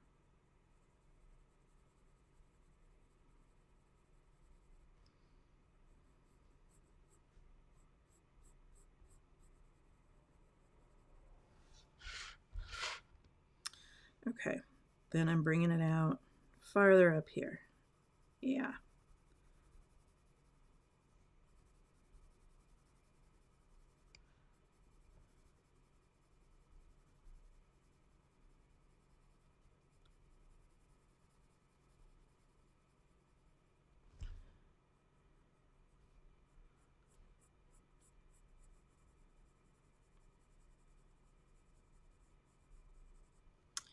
Okay. Where that cast shadow is on the seed packet, it's going to take on a bit of that seed packet base color. So this is 50% French gray going over the top of the slate gray. I'm probably going to switch to 70. Because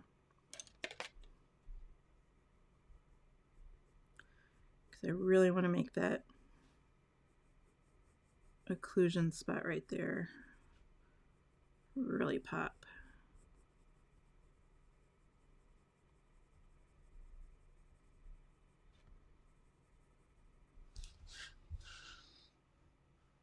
So the carrot is casting a shadow onto the seed packet. It's also going to cast a shadow that's very similar onto the table.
Back to that orange.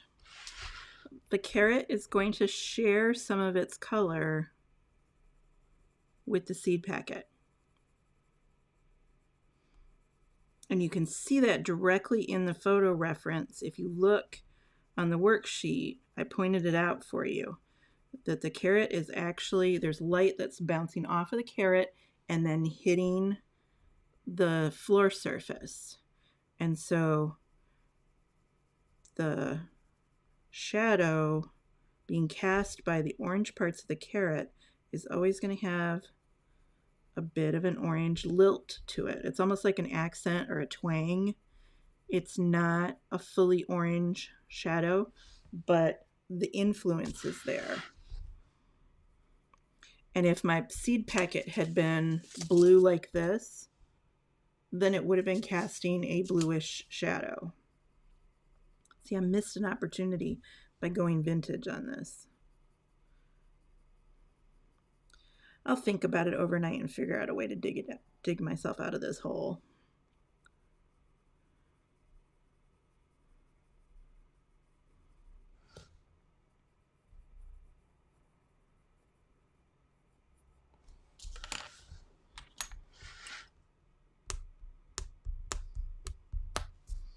Okay. Same thing. Green object, green in the cast shadow.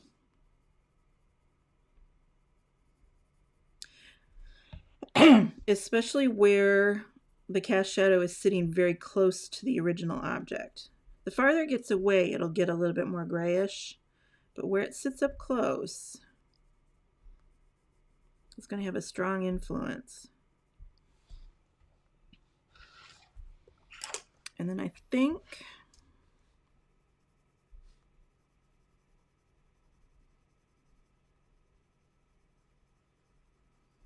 just going to give that a little bit of green there.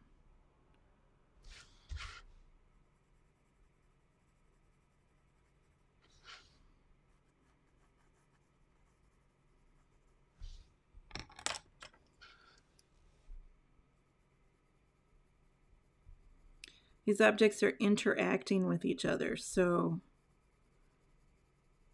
we're spreading carrot colors across logical places. And this is what I meant by a vase that has a couple of daisies in it. If the vase is a dark blue vase, there's going to be some dark blue on those daisies. If the daisy is hot pink, there's going to be some hot pink on the vase. There's going to be some hot pink on the neighboring daisy. It's how we know that they're sitting in the same image, part of the same composition. So you're going to find these colors. And I'm not putting down so much color that it actually looks like an orange packet.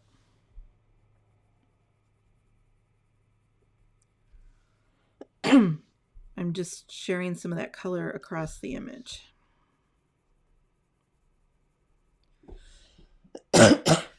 Sorry, I've been struggling with a cold for like 2 weeks now.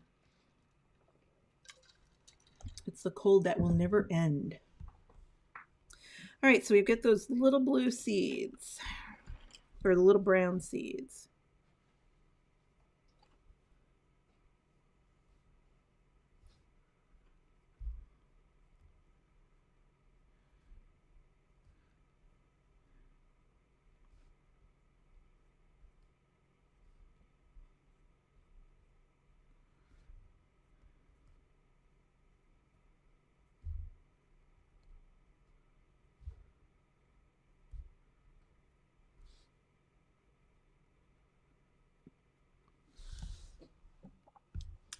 Just giving those just a little kick of shadow on the side.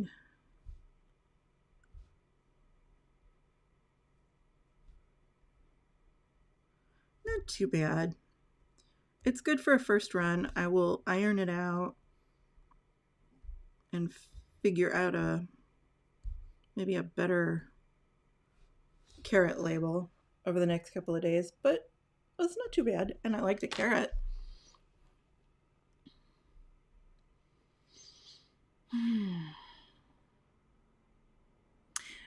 Donna says she loves to see the projects come to life. It gives me confidence. Yeah, because you can see the ugly stages where it's not looking like much, but that I keep pressing through, and I am pretty good about that. I can push through on things longer than some of my other artist compatriots, I guess. It's just I'm a little bit more patient with things. That doesn't mean that I salvage things any better than anyone else. I'm just willing to tolerate an ugly stage longer. I don't throw things away very often unless it's just something where I really can't see the end of it. But we throw stuff away all the time too, so it's not just you.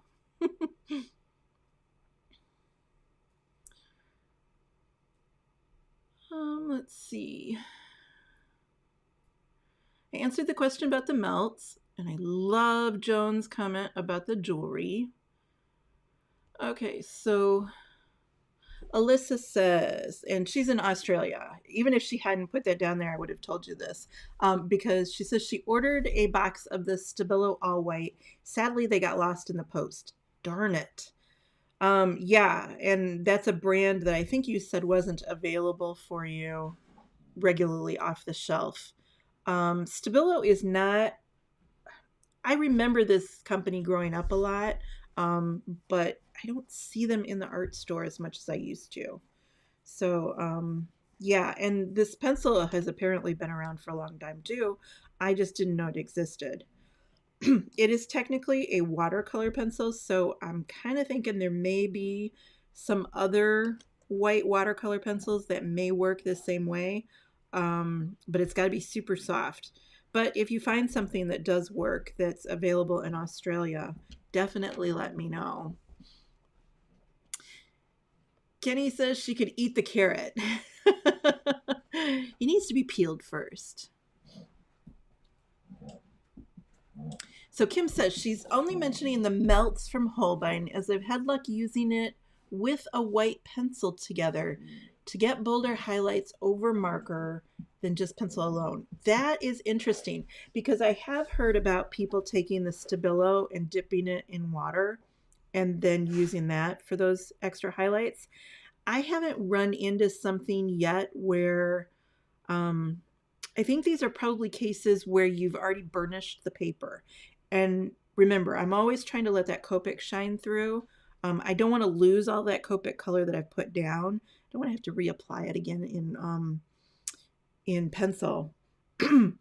So it could be a case where the paper is already burnished. So all of that tooth that sits on the surface of the paper has been filled in and it's now super smooth and it tends to start to look glossy. And at that point, I have run into, every once in a while, I run into an area and you just can't get Prismacolor white to stick to it once it's burnished. And it could be a case where this is where people are doing that. And in your case, Kim, it would definitely help to moisten it up. I would be afraid, and you'll have to let me know, I would be afraid, does the melts melt the colored pencil that's underneath it? Because I think that's why people are using the watercolor pencil on top of colored pencil, because it doesn't, like, this is not going to move if I hit it with water, but this would.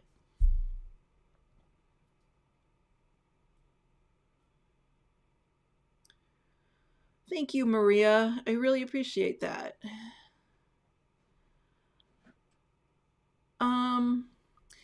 Jody, excellent question. Yes, the 15-cent circle should not be a perfect circle. You are right. It should be warped. And if you want to know how warped, it's going to be warped. Like if I put the pencil as the width, it's going to get warped a little bit that way and that way. So good point. And I probably would have noticed that after I drew it out a couple of times. So yes, but I'm glad that you're observing that. And it does kind of flatten it out, having that as a perfect circle. It's too late now, but I was just trying to get it. I mean, I had my template right there, so I was trying to get it done. And like I said, I didn't think about it a lot before I did it.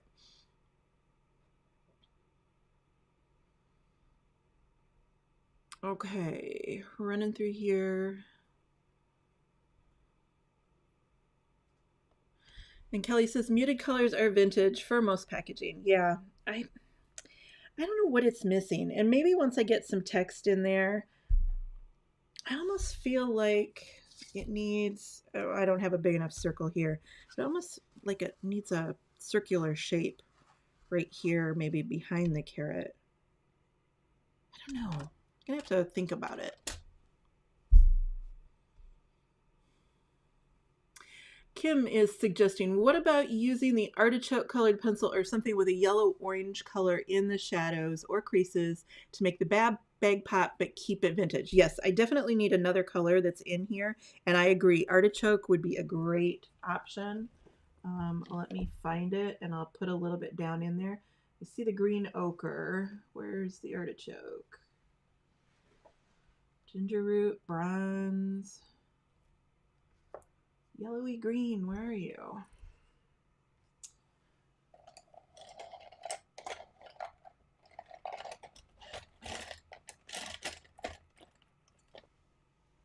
Artichoke and green ochre.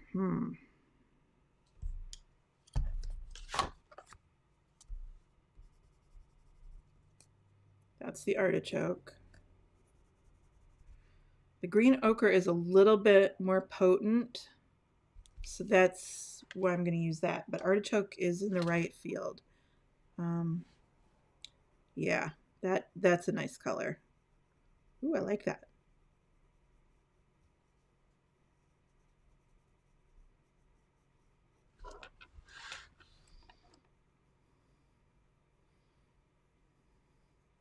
This green ochre is a color, and the artichoke too.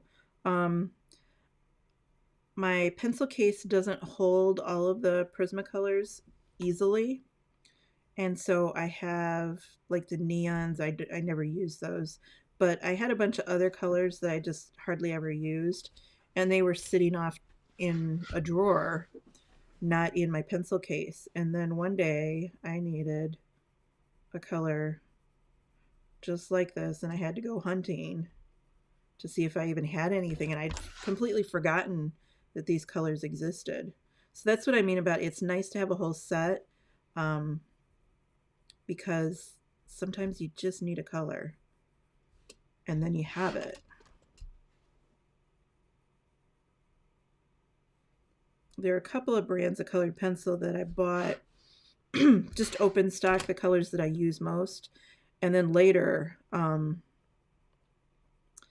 found out that, oh, they make this other color that I could have used. And the one that is springing to mind that I'm immediately thinking of is, I'm not a big fan of polychromos, but that Caput Mortem color, oh my gosh, I love that color.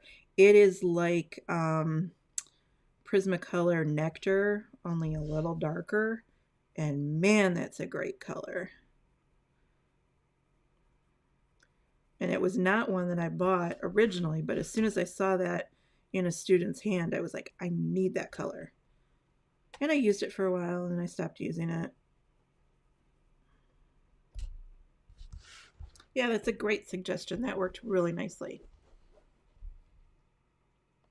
So this was Prismacolor Green Ochre. But if you don't have that one, the artichoke would work too. This just has a little bit more yellow in it, and I wanted something just a little bit darker and cooler. But both of them are very close, and both would work. Good suggestion. Can you use some distress inks to help with the vintage feel over the Copics and under the pencils? You absolutely could. And I have taught several classes that have backgrounds that are made out of distress ink, because distress ink is much easier to get smoother over large areas.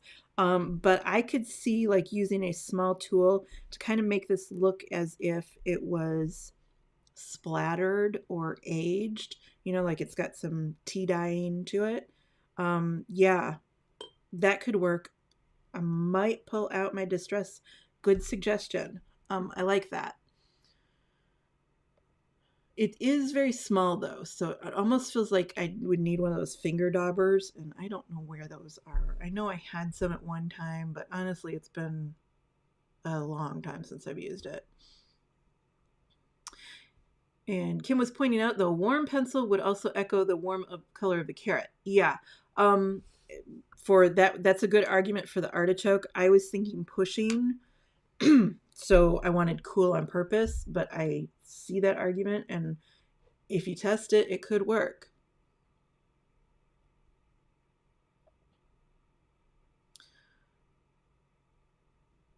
Oh, thank you, Kenny, for the compliment.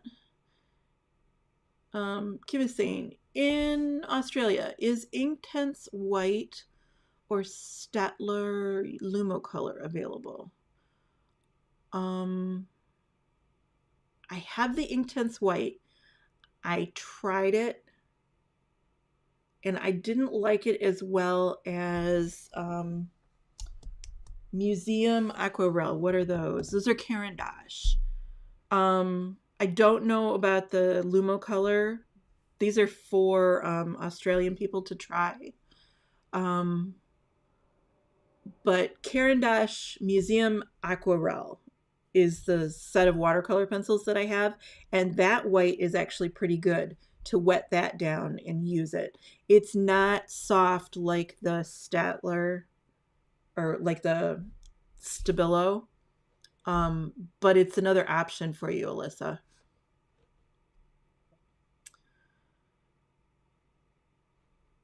Oh, Kelly likes the circle under the carrot. Sounds right. Yep, from advertising and marketing. Yep. That's what I keep thinking, is it needs like a little highlight circle, almost like a Norman Rockwell. And I could really arc the word carrots to match that. So this will go through some changes. And I'm liking the circle idea because it just takes up some space, and it could be some dark color back there. Okay, so we got lots of votes for the circle under the carrot. Okay, so that's definitely going to happen. It might be an oval, but yeah, it's going to be there. And I agree that, and I like that the carrots could kind of arc that. Jody says she learns so much by listening how I think it out. I've been trying to do that. When I first started teaching, it was like really important to me to say things super simply, get students in and out fast. And I realized after a while that that was skipping over the most interesting part, is the logic of how you get to places. So I have been trying to verbalize those more recently. And like I said, admitting when I mess something up really bad. And Jody said, at first I thought, a carrot, but I learned a lot with this. I know. But I really do like food illustration. And it's one of the reasons why I like food illustration and flowers so much, because you get to work with a lot of interesting colors. And how often do you get to work with a really nice orange? Usually just at Halloween. But I mean, there's a lot of rounding going on there, and there's some excellent color sharing because you get that green and the orange together. It just, as soon as I like scrolled past that old carrot in my stock area, the folder where all my old folders or photos are kept, and I was just like, yes, that is Easter enough.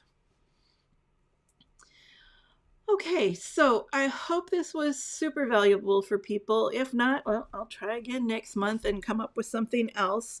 I am thinking that we will go floral for next month, and we'll just kind of go into the spring theme and probably do tulips or something like that.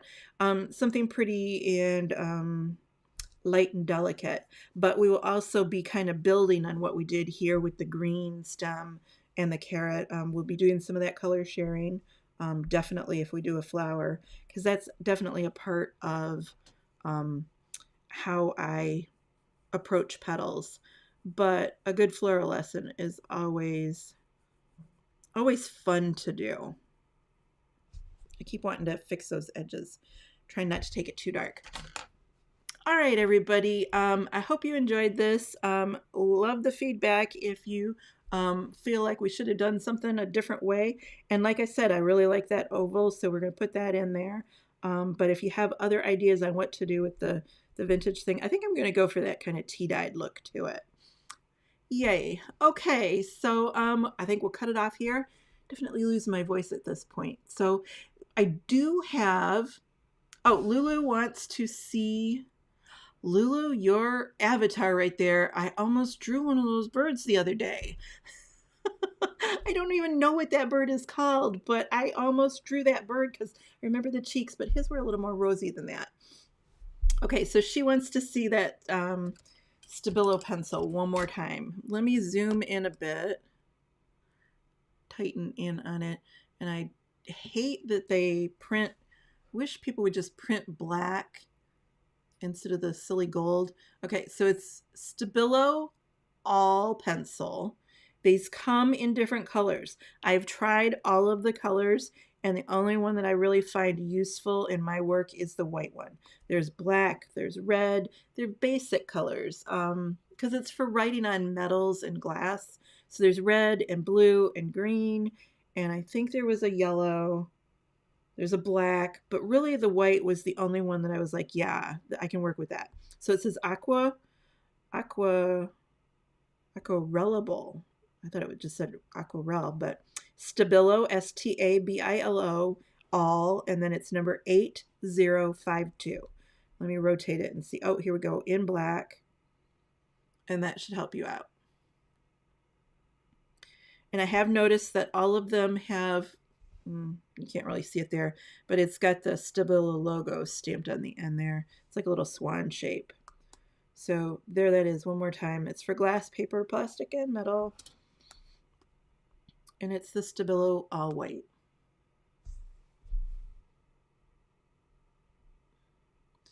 Oh, more comments here. Check out on there. So I did that for Lulu.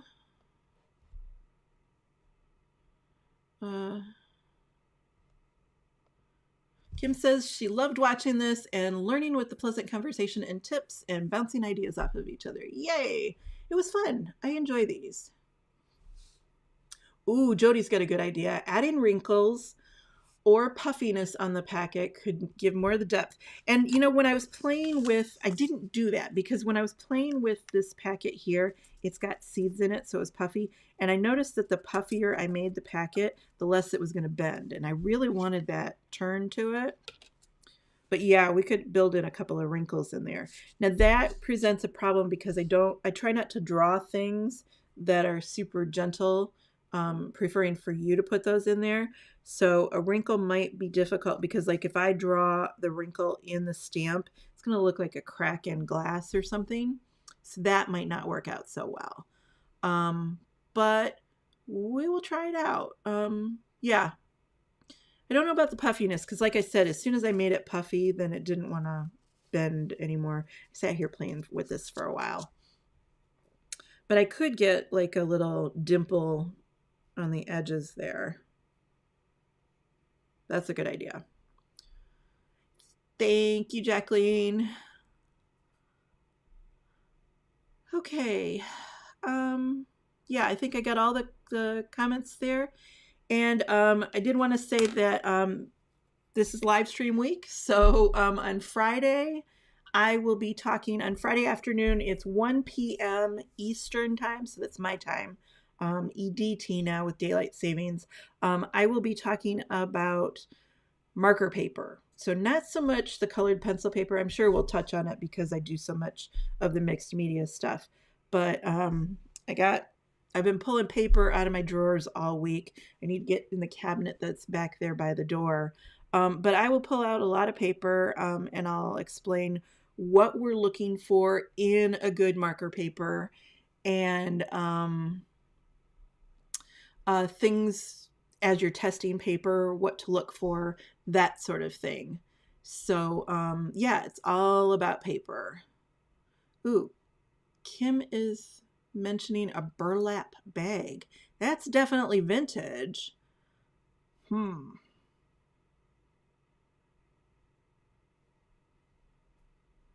That's a thought. Burlap. I'm going to have to think. I'm going to lay in bed in the middle of the night and think about this now. Thanks, guys. All right. So have a good evening, and I will see some of you on Friday. Remember, you don't have to be there for the live stream. If you're working, you can watch it again later.